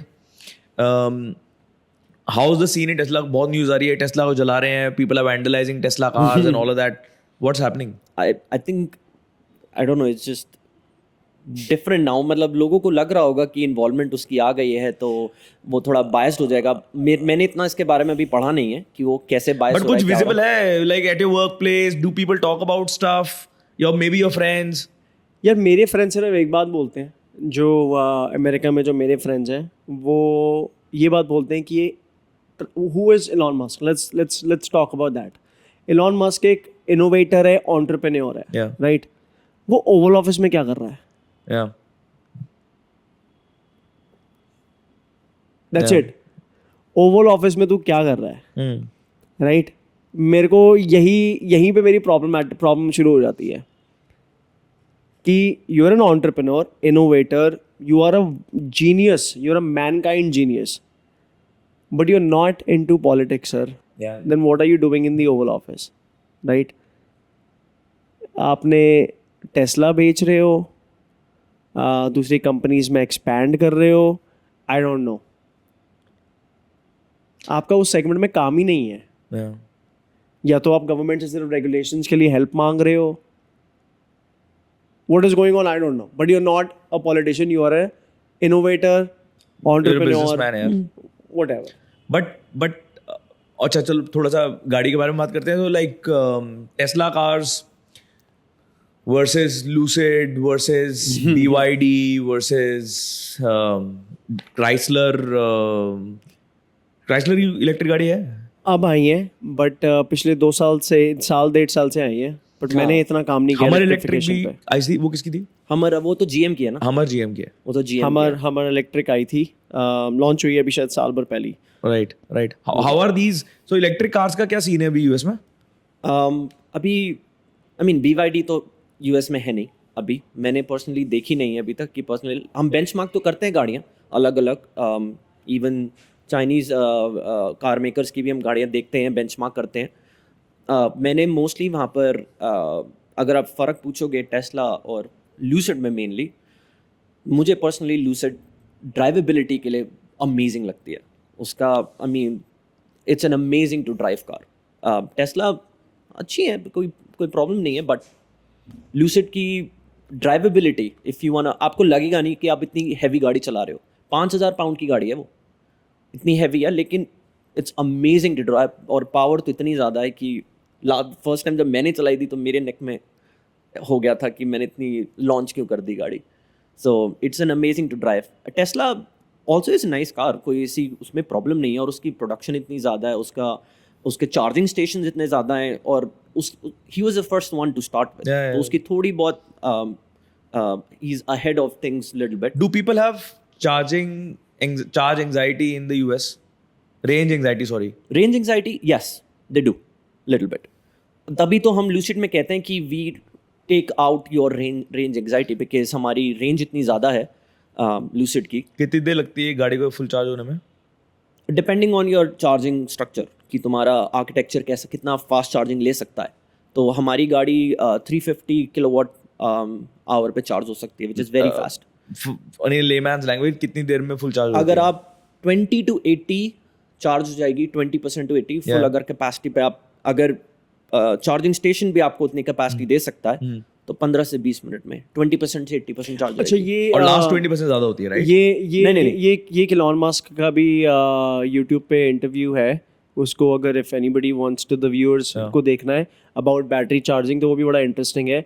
वो ये कहता है कि जो 80% जब आप पहुंचना चाहते हो, That's easier, तो faster. इॉन्स या सेल्स जो हैं वो बहुत जल्दी चार्ज हो जाते हैं, 10-15 मिनट में हो जाता है। बट जो लास्ट के 20% That's what I was होता है, saying. They have to find the place कहाँ जाना है उन्होंने। अरे आप ये देखो ना, तो उसमें अगर ज़्यादा आप time लग खाली जाता रूम है, खाली रूम में जब लोग एंटर होंगे तो ज़्यादा जल्दी लोग अंदर आ पाएंगे, लोग भर पाओगे। अब आपकी कैपेसिटी 100 की है, और उसके बाद आप 80 वैसी डाल चुके हो, तो जो बाकी 20 हैं उनको घुसने में थोड़ा टाइम लगेगा, क्राउड हो जाएगा। दे नीड टाइम, बंदा ढूंढेगा कि मैं कहाँ जाके खड़ा हूँ। He will take time to understand. It's the same thing for electrons. Same thing, yeah, electrons. Electrons का ऐसे ही होता है, उनको जहाँ जगह मिलेगी ढंग से वो, तभी 80% के बाद चार्जिंग स्लो हो जाती है। एंड जनरली आपको 80-85% के बाद आपको बैटरी चार्ज भी इतनी नहीं करनी चाहिए, बिकॉज ओवर टाइम उसकी जो लाइफ होती है बैटरी की, वो डिग्रेड हो जाती है। कितनी साइकिल्स चलती है एक बैटरी तुम्हारी गाड़ी की? Cycles as in like battery life, charging battery life? हम आई थिंक हमारी वारंटी, हम आई थिंक 10 साल की कह रहे हैं। जनरली स्टैंडर्ड होता है 10 साल की हम वारंटी देते हैं गाड़ी, कार मेकर्स। कोई इंडियन कार्स देखी बेंचमार्क, मतलब you're ट्रैवलिंग या? हाँ, मैंने MG की देखी, MG की गाड़ियाँ अच्छी हैं, इलेक्ट्रिक कार्स। चाइनीज हो गई वो तो खैर, बट नहीं, MG चाइना में बन रही है, लेकिन they are only assembling in India, they're Chinese. Oh, company भी चाइनीज है? मुझे नहीं पता असेंबली कर रहे हैं नहीं कर रहे हैं, but company is Chinese. Oh, I thought Tata की देखी है मैंने, UK टाटा एंड महिंद्रा में भी। टाटा एंड महिंद्रा, उसकी टाटा की भी रिसेंटली में देखी थी, कर्व करके एक गाड़ी थी, Yeah. जो अभी IPL में भी Tata उन्होंने Curve. कर रखी है। साइल, इट्स अ नाइस कार। इतनी, आई थिंक बैटरी पैक उसका थोड़ा छोटा है, because it's a small car, it's not a long range car. 300-400 I think 300 kilometre की उसकी रेंज है समथिंग। बट अच्छा, ये एक डिफरेंस है, हम यहाँ पे बोलते हैं किलोमीटर, वहाँ पे माइल्स है, रिमेंबर। तो वहाँ पे जो ये ल्यूसिड है फॉर एन एग्जांपल, उसकी रेंज निकल के आती है फॉर एन 550 माइल, तो 550 इंटू 1.6, तो 700-750 किलोमीटर की रेंज वो दे रहे हैं। तो हम मैक्सिमम कहते हैं according to our testings 516 miles, तो वो 516, तो उसके हिसाब से आई थिंक कुछ 1.6 करोगे, 1.6 से मल्टीप्लाई करो, 750 किलोमीटर की रेंज उसकी है एक टाइम पे चार्ज करने की, और एक्चुअली आती है depending on how you drive. 450 above तो आ ही जाती है, 470 अबव तो आराम से आती है। चाइनीज कार्स का इन्फ्लुएंस इतना नहीं है अभी यूएस में? इलेक्ट्रिक कार्स का? नहीं, अभी इतना कोई, क्योंकि वहाँ पर कोई चाइनीज गाड़ी है भी नहीं। हम इतनी BYD does not sell in the US. No, not yet, they are ये नॉट कुछ स्टेट्स में कर रहा होगा, मेरे को नहीं नहीं, लगता I don't कि think अभी हमारे Chinese मेरे market नॉन है। स्टेट में है, मतलब मेरे को नहीं पता कि BYD। हाँ। अच्छा, यूएस का ना थोड़ा सा माइंडसेट भी डिफरेंट है। For an example, red state वाले, रिपब्लिकन वाले, तो लेंगे उनको नहीं। तो बहुत टाइम लग जाएगा इलेक्ट्रिक जाने में। जो ये डेमोक्रेट्स हैं, ये ब्लू स्टेट वाले हैं, वो थोड़ा सा ट्राई करना चाहते हैं इन चीज़ों को और जल्दी मूव करते हैं। टेस्ला, ल्यूसिड, इन सब जगहों में। एक्चुअली आपकी इंफ्रास्ट्रक्चर पे भी बहुत मायने रखता है कि आपके पास चार्जिंग इंफ्रास्ट्रक्चर कैसा है, और आपकी वेदर कंडीशंस बहुत मैटर करती हैं। अगर आप अब मिशिगन में अगर आपके पास अब टेम्परेचर जाता है -20, -25, कुछ कहीं मेरी यूनिवर्सिटी में तो -35-40 भी चला जाता था। तो वहाँ पर जो आपकी बैटरी, जब आप इतने Extreme cold temperatures, yeah. Temperatures में होते हो तो बैटरी जल्दी डिग्रेड भी होती है Oh, is आपकी। या टू कीप इट वार्म ना, उसको बैटरी तो आपने वार्म रखनी है। अब इतना कोल्ड होगा तो वार्म रखने के लिए ज़्यादा तो यूज़ करेगा ही, तो वो भी मैटर करता है आपका कि आपकी स्टेट क्यों नहीं अडाप्ट कर रही, बिकॉज वेदर कंडीशंस भी ऐसी हैं, तो उस पर भी मैटर बहुत करता है। इसलिए कैलिफोर्निया में तो हर जगह इलेक्ट्रिक है, और अब दूसरी स्टेट्स में भी आ रहा है, बट एंड अब तो वो भी थिंग्स आर मैटर करता है। एक्सपेंडिंग, गाड़ियों से भी ज़्यादा स्कूटर्स, या ई बाइक्स मेरे पास है e bike. California is huge इन सब मामले में इलेक्ट्रिफिकेशन में। मिशिगन नहीं है। या मैं खुद e bike this is a internal war जो इंजन्स प्रेफर करता है हैवी वर्सेस जो इलेक्ट्रिफिकेशन वाला है। हमारे मिशिगन में, अब मिशिगन ऑब्वियसली देयर आल्सो, वो भी इलेक्ट्रिफिकेशन की तरफ जा रहे हैं, पर 5 साल पहले हम बोलते थे कि डब्बा है, इलेक्ट्रिक गाड़ी है, उसे हम डब्बा बोलते थे, क्योंकि इंजन गाड़ी का सबसे कॉम्प्लेक्स चीज़ क्या है? The engine. इंजन है, राइट? कितने कंपोनेंट्स साथ में आ रहे हैं, उसको कंप्लीटली हटा दिया। अब बात क्या रह गई? अब ज़्यादा बात आ गई टेक्नोलॉजी की, ट्रांसफ़र ऑफ क्या बोलते हो तुम, बैटरी के जो सस्टेनेबिलिटी या ट्रांसफ़र ऑफ इलेक्ट्रॉन्स या सेल्स जो भी है, Yeah. मोटर पे बात आ गई, तो all of that is eliminated. बाकी हम बोलते हैं कि सर प्लास्टिक का डब्बा ही बचा है, और क्या है? नहीं, वैसे इलेक्ट्रिक कार क्विक होती हैं। क्विक तो हो गई ना, लाइट वेट हो गई। नहीं, लाइट वेट अलग बात है, लेकिन लाइट वेट भी हो गई, उस वजह से भी और quick if I go into technicality of it, आपका इंजन किससे बनता है? मैकेनिकल कंपोनेंट्स से। जितने आप मैकेनिकल कंपोनेंट्स ऐड करते रहोगे सिस्टम में, उतने मैकेनिकल लॉसेस आते रहते हैं। और कोई इंजीनियर अगर भी पढ़ रहा होगा उसको समझ आ जाएगा कि मैं क्या बात कर रहा हूँ। मैकेनिकल लॉसेस ज़्यादा आ जाते हैं। इलेक्ट्रिक गाड़ी में क्या है? आपकी बैटरी है, आपकी मोटर है, और बीच में एक इलेक्ट्रिकल कनेक्शन है, कोई लॉसेस नहीं है। तो जो इंस्टेंट टॉर्क आता है ना, वो बहुत ज़्यादा होता है। इंजन भी लाता है, इंजन जब आप हाई स्पीड पे इंजन चलाते हो तो वो अपनी कैपेसिटी पे, फुल कैपेसिटी पे आता है, लेकिन इनिशियल टॉर्क जो इलेक्ट्रिक गाड़ी का होता है वो वे हायर होता है आपका एक नॉर्मल इंटरनल कम्बशन इंजन से। आप कभी भी इंजन वाली गाड़ी लोगे, इवन हाई हॉर्स पावर वाली, उसमें आप हमेशा जब आप लॉन्च करोगे, आपकी गाड़ी हमेशा ऐसे बैठ के आगे जाती है। इलेक्ट्रिक गाड़ी एकदम से निकल जाती है, क्योंकि वो इनिशियल टॉर्क उसका इतना ज़्यादा होता है। तो प्रोज एंड कॉन्स है, और लोगों को अपने इंजन्स, किसी को पसंद है, किसी को इलेक्ट्रिक गाड़ियाँ पसंद है। मुझे तो दोनों ही पसंद है। It's Yeah. Coming back from the tangent, how's if somebody young again, for a young person wanting to settle in the US and work, their lifestyle किस तरह का होता है, क्या work culture होता है, family life, difficult part, easy part, yeah, tell me about that. तो And lifestyle you talk about your experiences, right? Yeah. So it can be मैंने दोनों तरफ देखे। I mean depends on the lifestyle, depends on the person. कुछ लोगों को save करना पसंद आता है कि मुझे पैसे सेव करने हैं। मेरे फ्रेंड्स कुछ हैं, उनको कुछ ज़्यादा ही सेव करना पसंद है। मुझे थोड़ा मिनिमम एक लाइफस्टाइल मेंटेन करने की थोड़ी सी आदत है, तो मैं उसको मेंटेन, चाहे उसमें थोड़े से एक्स्ट्रा खर्च हो जाते हैं, but it's just the mind set. And what I feel is like if you maintain that thing, you get ideas to make more money, how I can work more hard, कि मैं और काम करूँ, मैं और पैसे कमाऊँ, so that I can maintain this or maybe go one level up. yeah. So it totally depends on the person, like how you want to live your life. Yeah. US की your बात करें तो US is a fun place. If you get an opportunity ज़रूर जाओ। Be open minded, काम करो, job करो, you get paid good. Work life balance is good, your company के लोग समझेंगे अगर आपने घर जाना है, अगर आपको छुट्टी चाहिए या आपने फैमिली के साथ टाइम स्पेंड करना है, दे ऑल रिस्पेक्ट दैट. एक अच्छा खासा वर्क कल्चर है. और पर आपने काम करना है तो दिल लगा के करना है. या जब तक वो ये देख लेंगे कि आपने दिल लगा के काम कर रहे हो तो वो आपके साथ खड़े हैं. या आई हैव मैनी एक्सपीरियंसेस. पिछले 12 साल में मैं स्टैंपिंग के लिए आया, मेरे को थोड़े इश्यूज़ हुए, स्टैंपिंग वीज़ा स्टैंपिंग के लिए आया, थोड़े इश्यूज़ हुए. या मैं अपनी वेडिंग के लिए आया तो पासपोर्ट टाइम पे नहीं आया, महीना डिले Just हो like your गया. बारात. तो महीना डिले हो गया. तो महीना डिले कोई कंपनी एक्सेप्ट नहीं करती या बहुत बड़ा मुश्किल रेयर होता करती है है, बड़ा समझना, मुश्किल होता है बहुत एक्सप्लेन मुश्किल करना. होता है समझना। That to big companies, Yeah. क्योंकि बिग कंपनीज में इन्वॉल्वमेंट बहुत होती है लोगों की. Hmm. तो अगर आप अच्छा कर रहे हो, काम अच्छा कर रहे हो, तो your managers will support you. Yeah. Work culture is very nice, what I have had, Yeah. Right.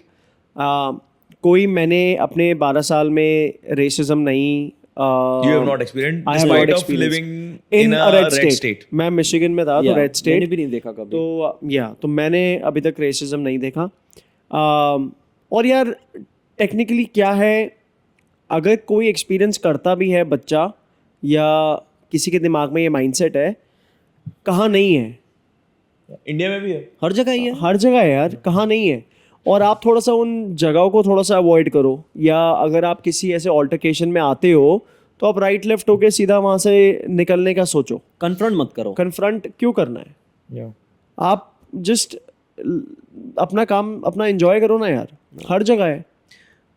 How are Indians at workplace in the West, like in the US? कि your Indian colleagues or maybe colleagues of your colleagues, एक Indian की क्या mindset होती है वहां पर काम करते वक्त? You remember we were talking about it once, Yeah, so yeah. yeah, maybe. Hard working तो बहुत सो Yeah. Very hard And working. share, both of you can share. है. या तो मैंने 2 एक्सपीरियंसेस करे हुए हैं. आई कैन मैं बड़ा अपना ओपनली एक्सपीरियंस शेयर करता हूँ. As he said, definitely hard working for sure, right. अच्छा, इंडियंस का माइंडसेट हमेशा से क्या रहा है कि अगेन माय पर्सपेक्टिव, मैं अगर व्यूअर्स हैं उनका अपना पर्सपेक्टिव हो सबका सकता है. अपना अपना ओपिनियन. माय पर्सपेक्टिव इज कि जैसे एक एज में कोई अंकल बड़े हैं तो वो एक छोटे के अंदर काम जैसे नहीं करते, या थोड़ा सा वो वाली बात आ जाती है. अच्छा, यूएस में ऐसा कुछ भी नहीं है. इट क्लियरली हाउ पोटेंशियल और आप कैसे हो, right. The reason I am saying this is कि इंडियंस का ये वहाँ पे होता है, राइट. आप अगर मैनेजर बनते हो तो आपके अंदर ऑल एज के इंडियंस आते हैं काम करने के लिए. जैसे मैं लास्ट पोजीशन अगर मेरी एक सीनियर या लीड की थी तो मेरे पास several Indian all community all age groups के अंकल से लेके बच्चे सीखने आते थे, काम करने आते थे. And it is a very healthy respectful atmosphere. काम से काम, या काम के बाद मस्ती, काम से काम. अच्छा, मैंने एक और चीज़ भी एक्सपीरियंस करी है जहाँ पे थोड़े से इंडियन मैनेजर्स एक दूसरे इंडियन को देख के इनसिक्योर हो जाते हैं. इनसिक्योर हो जाते हैं. और मुझे नहीं समझ आता क्यों, बट हो जाते हैं. Do you think Indians are also a little timid when they're working abroad? थोड़ा सा डर के काम करते हैं. 100%. थोड़ा तो डर रहता है ना, because you're on a visa. पर वो डर नहीं होना ये चाहिए. शायद सारे इमिग्रेंट्स को होता है या खाली इंडियंस को होता है? सबको ही होता है mostly. So I'm guessing there are people from all countries, immigrants from all countries in your work, at your workplace. या So Indians versus say a Spanish guy or somebody from the UK or in countries say Europeans हो गए. क्या difference होता है? Like how are Indians and how are they comparatively? I mean मेरे यहाँ तो बहुत ज़्यादा ही डाइवर्सिफाइड एनवायरनमेंट है, हर जगह के ही लोग हैं, Yeah. To be honest. And I mean जो अमेरिकन होते हैं, एज बने वो तो होते ही hard working, Yeah. Pretty hard working. Yeah. उनका वो अपना वर्क लाइफ बैलेंस भी रखते हैं, हार्ड वर्क भी करते हैं, Yeah. ऐसी बात नहीं है. Yeah. बट बाकी लोग भी काफ़ी एफर्ट डालते हैं काम करने के लिए, may be an extra mile, to basically depend करता है पैशन पे, आप कितने पैशनेट हो. जैसे मैं हूँ इंजीनियर, मैं मुझे चाहिए कि अभी मेरे को कुछ पता चला है, मेरी फाइंडिंग्स है, मुझे अभी के अभी करना है. I want to find this right now and I want to solve this issue. और बहुत लोग उस टाइप का, इट्स डजेंट मैटर कहाँ से हो, बहुत वो पैशन शेयर भी करते हैं. लेकिन कुछ लोग होते हैं आराम से कर लेंगे, थोड़ी देर रुक जा, I have another priorities. So depending on what kind of person you are. In a general sense, are other immigrants also as timid? और मे बी हम लोग लेबल कर रहे हैं, आई डोंट नो. नहीं मैं वही हम बोलना चाह लोग रहा था. लेबल कर रहे हैं, but हमें लेबल नहीं करना चाहिए, बट हाँ जितना मैंने this might be your observation. This is my observation जो मैंने देखा है अपने वर्क प्लेस में देखा है. मैं लेबल कर रहा हूँ, मैं रहता नहीं था, ये लोग रहते थे, तो गाली देना तो इनको देना प्लीज. नहीं, लेबल नहीं करना चाहिए, बट क्योंकि लोग फिर आर्ग्यू ये करते हैं कि look at the CEOs of global companies are all Indians, most of them. Sundar Pichai sir हो गए और कितने सारे, most of the CEOs, right. But ये समझे हम कि अमेरिका और बहुत बड़ा है और बहुत सारी कंपनीज है.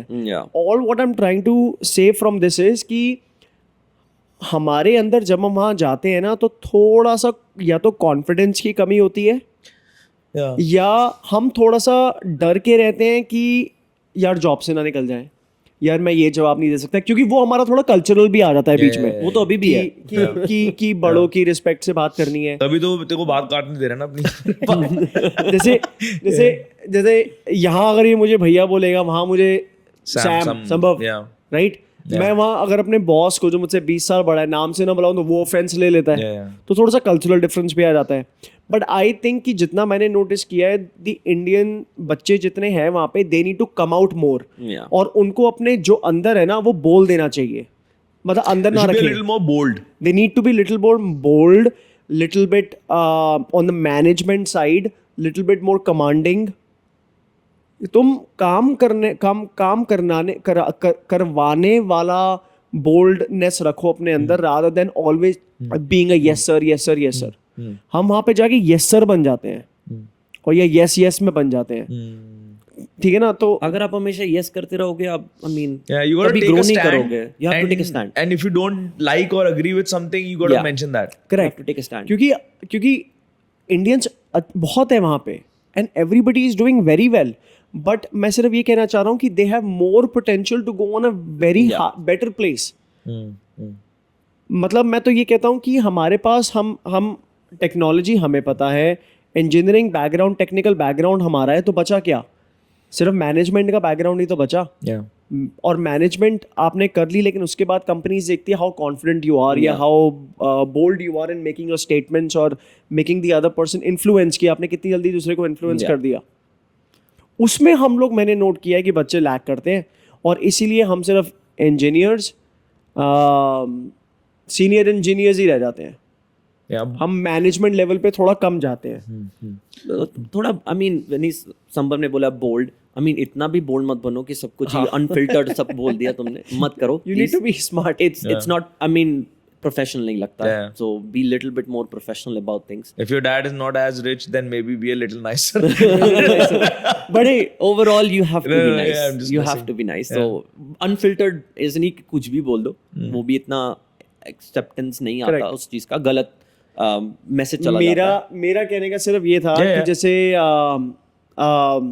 मैंने अपने एक्सपीरियंस में किसी को काम दिया, right.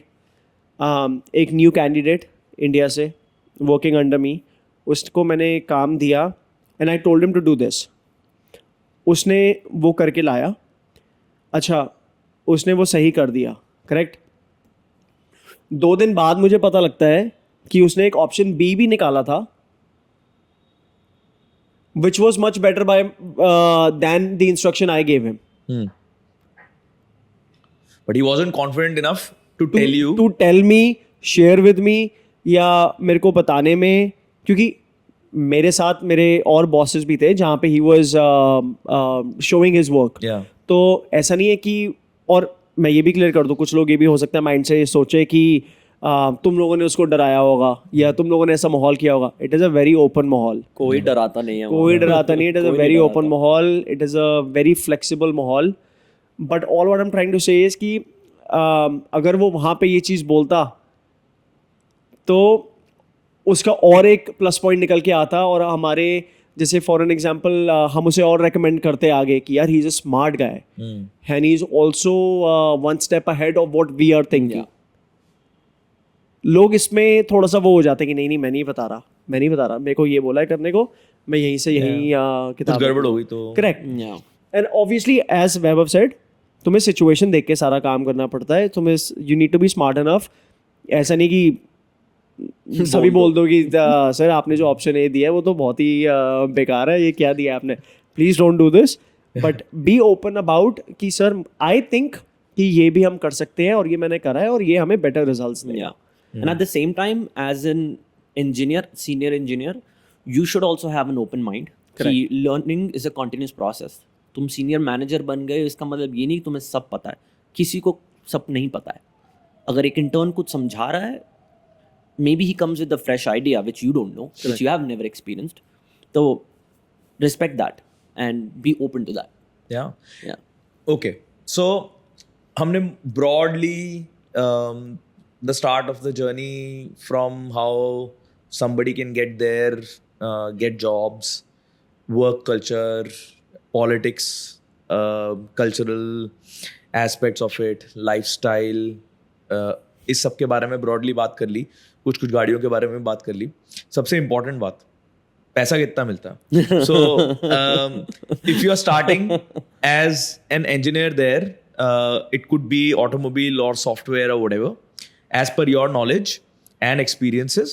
If you're not comfortable in opening your figures, maybe tell me a ballpark figure कि एक स्टार्टर को आज की डेट में यूएस में कितना पैसा मिलता और how much is good enough to maintain a certain level of life there compared to how much would you do it in India? Okay. So दो चीज़ों पे ये फैक्टर डिपेंड करता है. एक, आपकी जॉब प्रोफाइल क्या है, सॉफ्टवेयर, हार्डवेयर, मैकेनिकल, इलेक्ट्रिकल, जो भी है. Second, your location.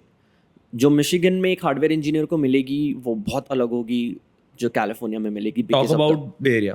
Bay Area में if you are as a hardware electrical engineer and depending if you are starting और Say you're starting I think 120 to 140.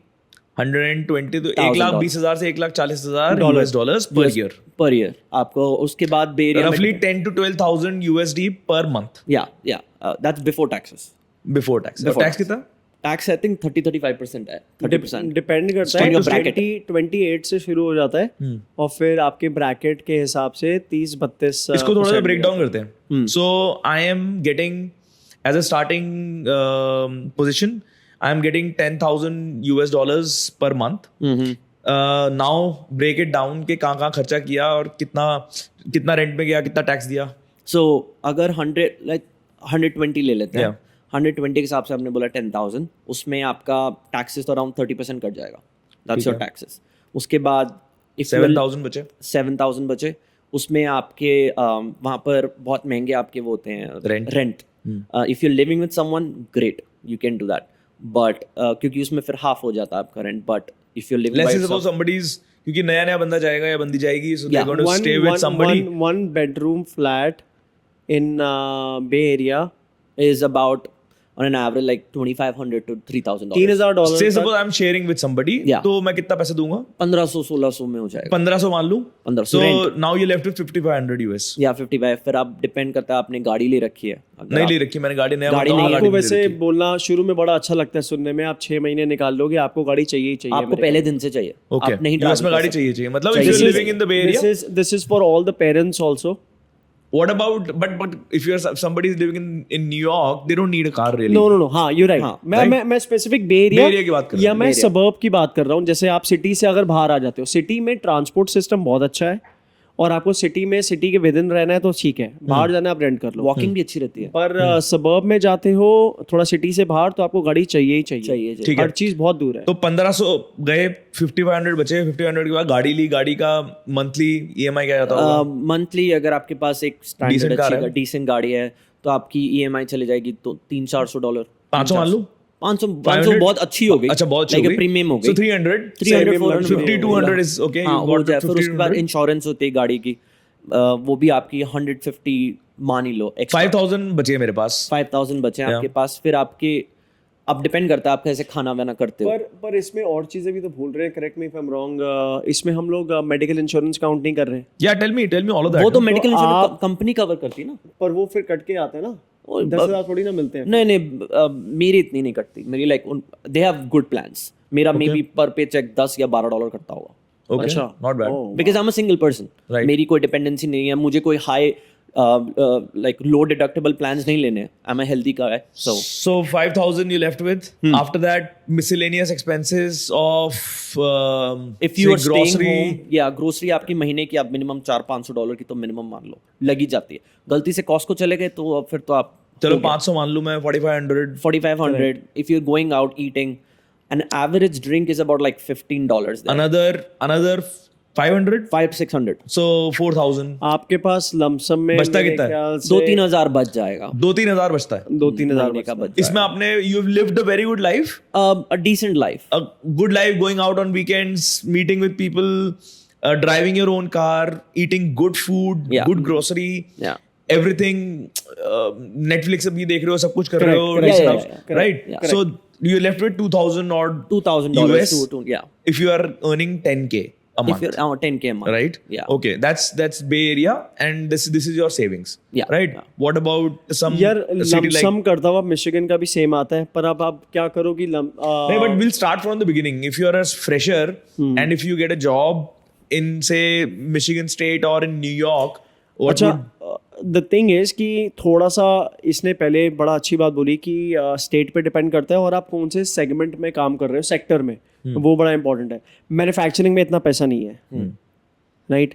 अगर आप manufacturing में जाते हो तो इसमें इतना पैसा नहीं है। मैं बोलता हूँ कि फ्रेशर को मेरे हिसाब से मिशिगन में एक बिग 3 कंपनी 70-80 के आसपास दे देगी, ठीक है? मैन्युफैक्चरिंग में मैन्युफैक्चरिंग में दे देगी आज की डेट में। मेरे को 75 दे रहे थे।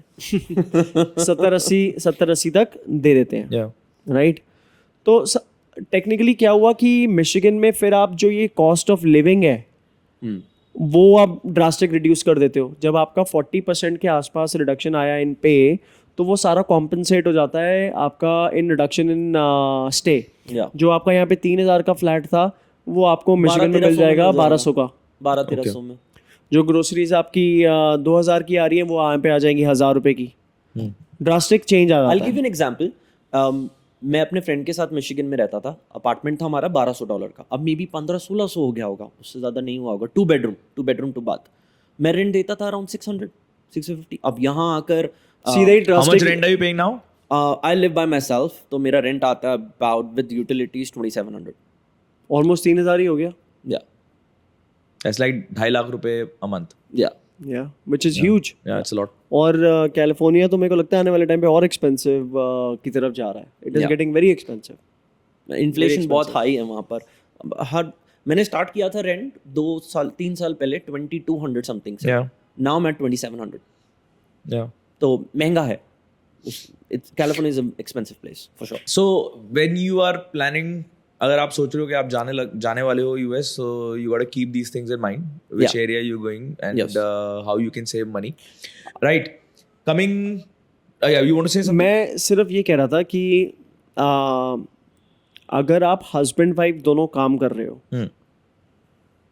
तो बेस्ट होता है।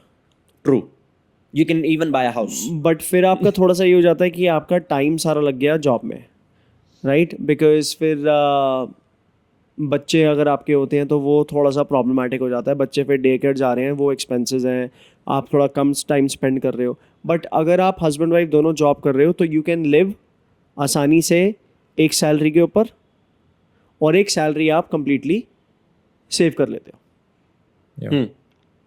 तो मेरे हिसाब से वो ज़्यादा एक बेटर सिचुएशन है फॉर समबडी, या अनलेस आप मिलियंस में कमा रहे हो या आप थोड़ा पोर्टफोलियो आपका अच्छा है, आप एक Yeah, very which is senior, not really what we are which targeting. is Yeah. which is But not yeah. correct. But I can tell you one thing, in California, if you want to grow and if you want to buy houses, you never buy a house on your base salary.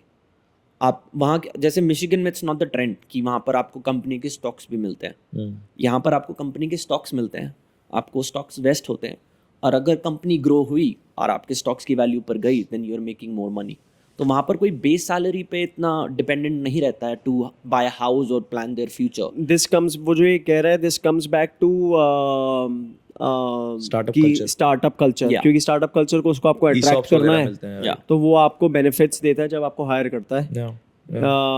और बाकी जो पुरानी companies हैं, they are more like आना है, आओ जी sir, नहीं आना मत आओ, या they go by that culture. Okay, last segment, guys. Now,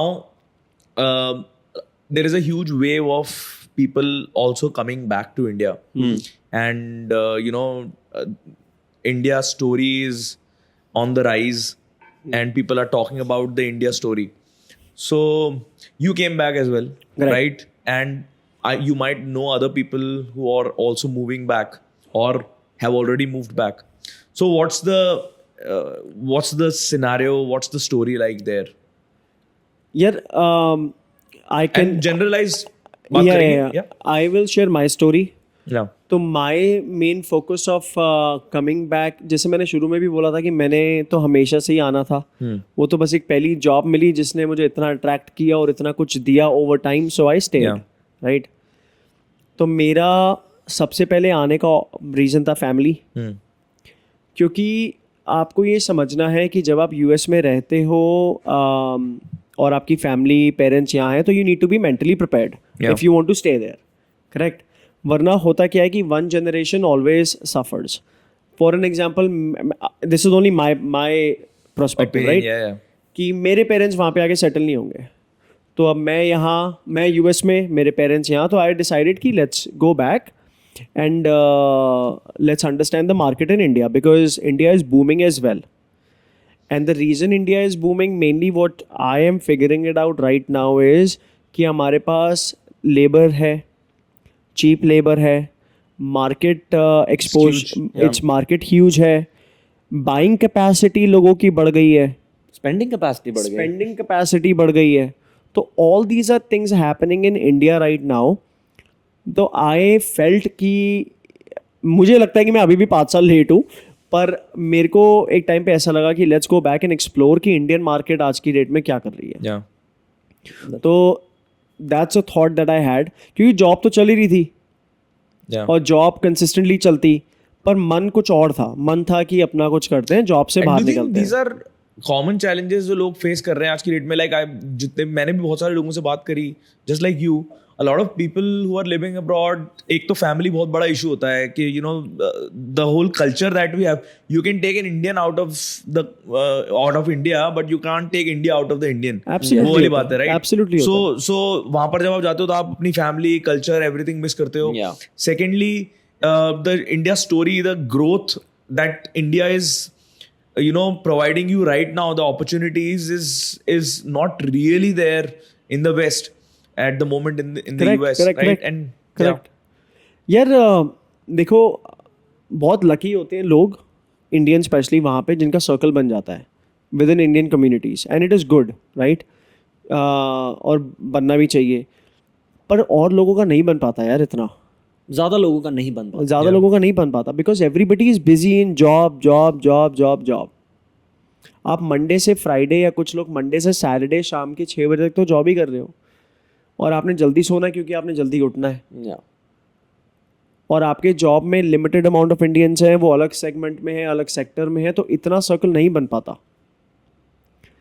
and family का पॉइंट एक बहुत बड़ा पॉइंट है, एंड आई नो मेरे सर्कल में not just 1 but I know 5 people who came back just because of this reason. Yeah. But not everybody is thinking of coming back. Some people also want to stay in the US, and just like these guys, some of them also want to stay in the US and work. उनका आने का plan नहीं है. So, what is your point of view? And be very open and share what you feel. So, I'll be honest, like, family को मैं भी बहुत miss करता हूँ Yeah. और मैंने तो There यहाँ are पे certain बहुत- things that you obviously do miss. Yeah, exactly. मैंने 8 साल बाद होली बनाई है इंडिया में दिस ईयर मैंने 8 साल से होली नहीं बनाई थी Yeah, what a fantastic Holi you must have had. Yeah, it was great. Thank you for hosting us. Thank you. So yeah, it was a great. But it depends. Like आप अपने career goals को कितना prioritize करते हो? Yeah. अपनी independence को कितना prioritize Yeah. करते हो? Are you ready to sacrifice that? Yeah. If yes, it's a great country to live there and make your future. Yeah.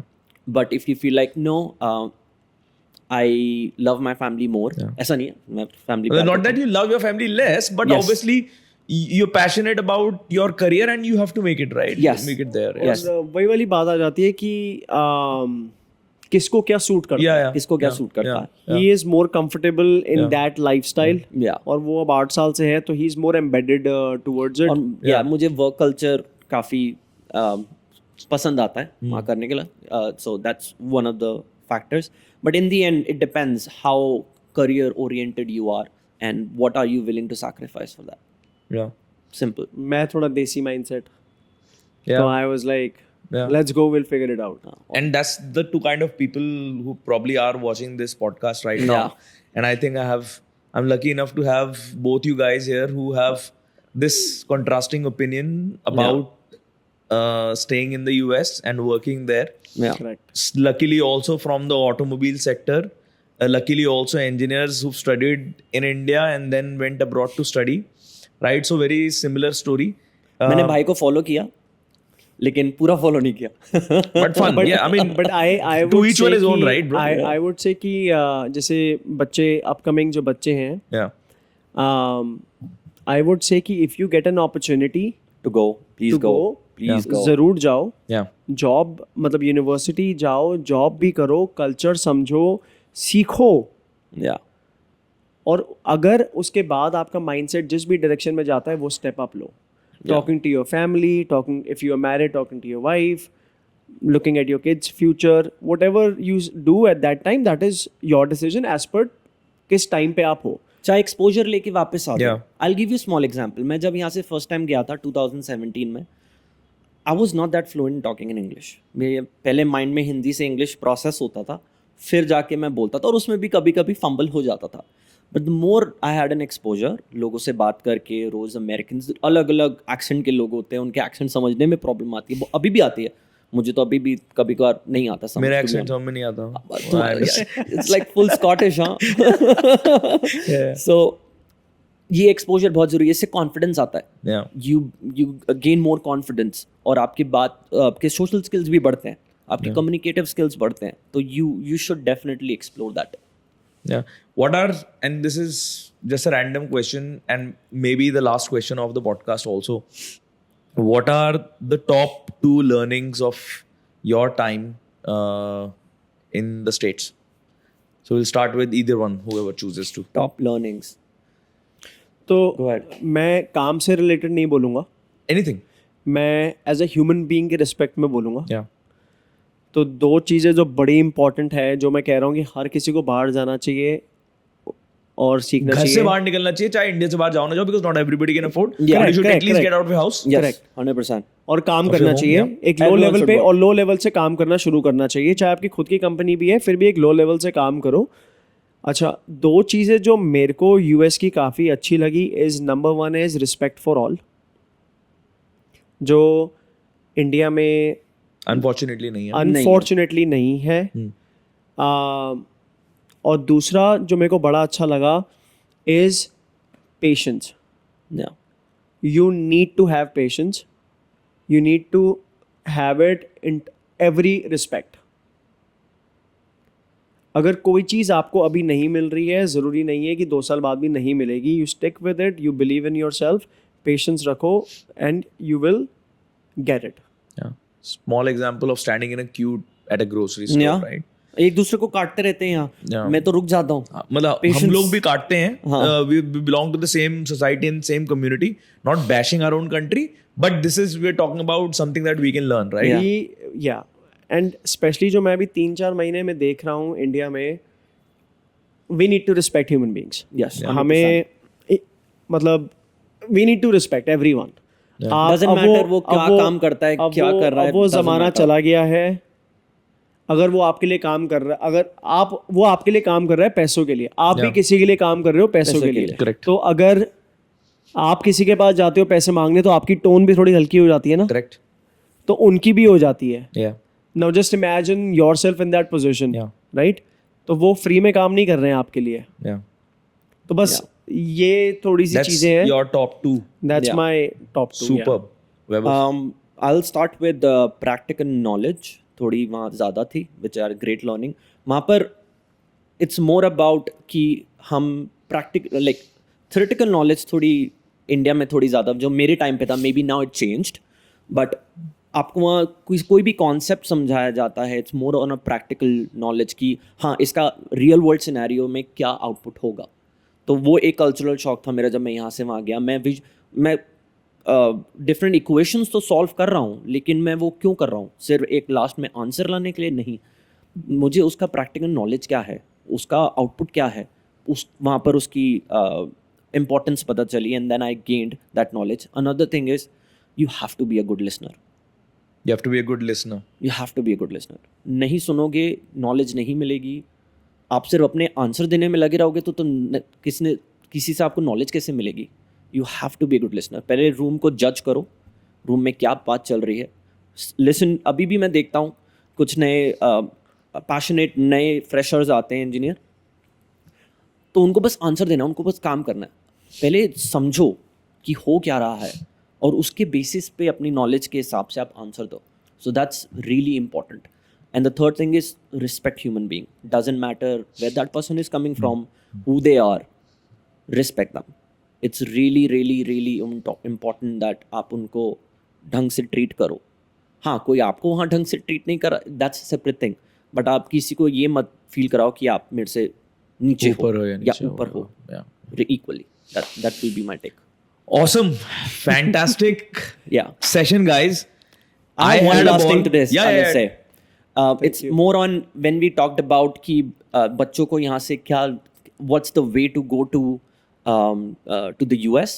एक चीज जिसमें मेरे को बहुत प्रॉब्लम आई थी, जो हम बहुत हल्के में 11th-12th में ले लेते हैं. Lovely. We did not discuss the problems that came in, but yeah, please go on. Yeah, so 11th-12th में हम बहुत हल्के में ले लेते हैं. Guys, that's the word I'm going to use is हमारे बेसिक्स. हमारे जो भी आप कोर सब्जेक्ट आगे करना चाहते हो या आप एस्पिरेशन रखते हो कि मुझे ये करना है, प्लीज़ उसके बेसिक्स, चाहे मैथमेटिकल हो, चाहे कुछ भी हो, अपने इलेक्ट्रिकल के हों. जैसे इलेक्ट्रिक में for example, I am gonna take a very small example of voltage divider rule. बहुत बेसिक है, लेकिन मेरे लिए वहाँ रोज़ यूज़ होता है. और किरचॉफ्स लॉस, ये इतनी बेसिक चीज़ें हैं इलेक्ट्रिकल एनवायरनमेंट में जो आप रेगुलरली यूज़ करते हो.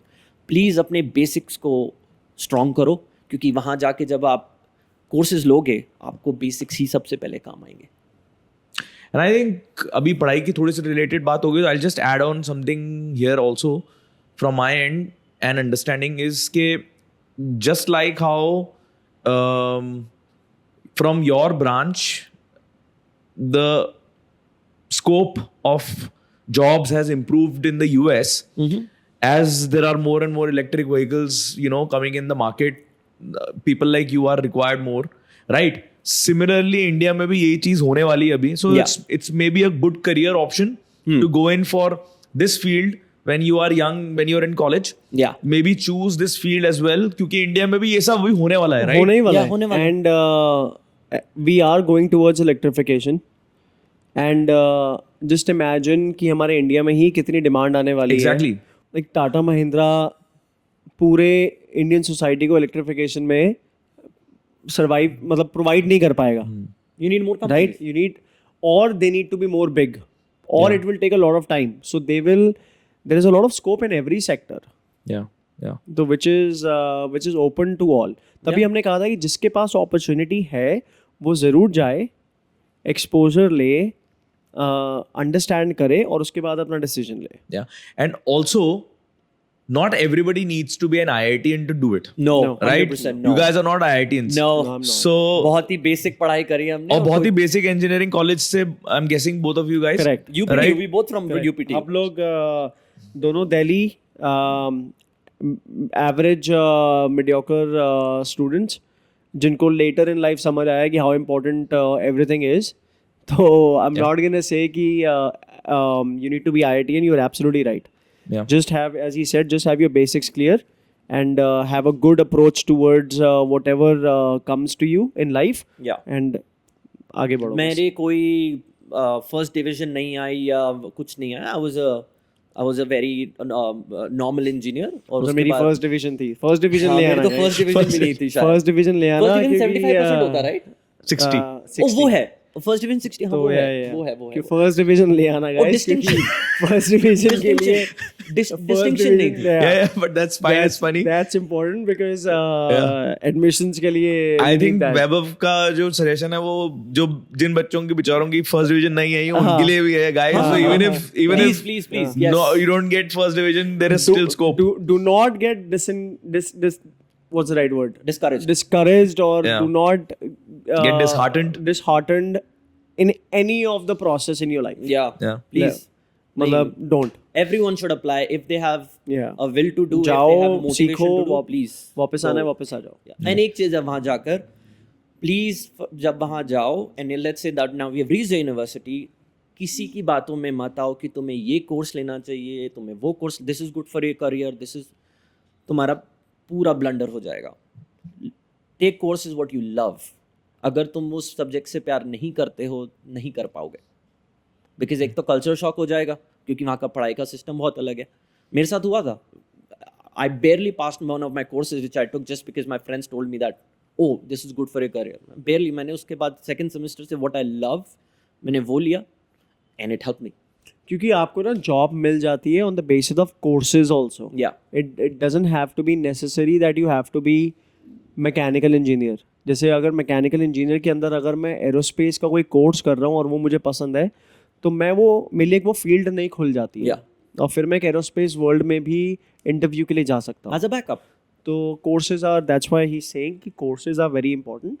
What do you and lump sum में तो आप मैकेनिकल इंजीनियर बन ही रहे हो या कोई और इंजीनियर बन रहे हो, बट मे बी वो एक कोर्स जो आपको आपने जस्ट हॉबी के लिए लिया था जो आपको पसंद हो वो आपको जॉब दिलवा दे. वो आपका करियर बिल्डअप भी कर सकता है. मेरे को भी एक ही कोर्स पे मिली है job to be honest because I just love working on that and मेरा माइंड वहाँ ज़्यादा चलता था. So I just got my first job just because of that. तो इट्स रियली इंपॉर्टेंट. लोगों की बातों में मत आओ. ये अच्छा है नहीं समझ आ रहा छोड़ दो. It's not the end of the world. या so that will be a suggestion. All right, guys. Fantastic session. This was the ending note. I think it was related mainly to students. Yeah. But the entire podcast was about your experiences living in the US as engineers and what other aspiring engineers can learn from this. I hope that whoever listens to your stories can take something away in a positive way so. and also do not make the same mistakes as you did. Yeah. 100%. Right? But thank you for coming on the podcast. Thank you for having us. Thank you. अब तो India आ गए हैं तो मैं आ गया हूँ. Yeah. हो सकता है Yeah. 6 months में I have another story to share. तो देखते हैं. Maybe I'll come back. Awesome, that would be super fun. But again, once again, thank you for coming here. Thank you Thank you for for coming on the podcast and Thank taking you. out time, guys. Thank you so much. for having Cheers. us. Thank you.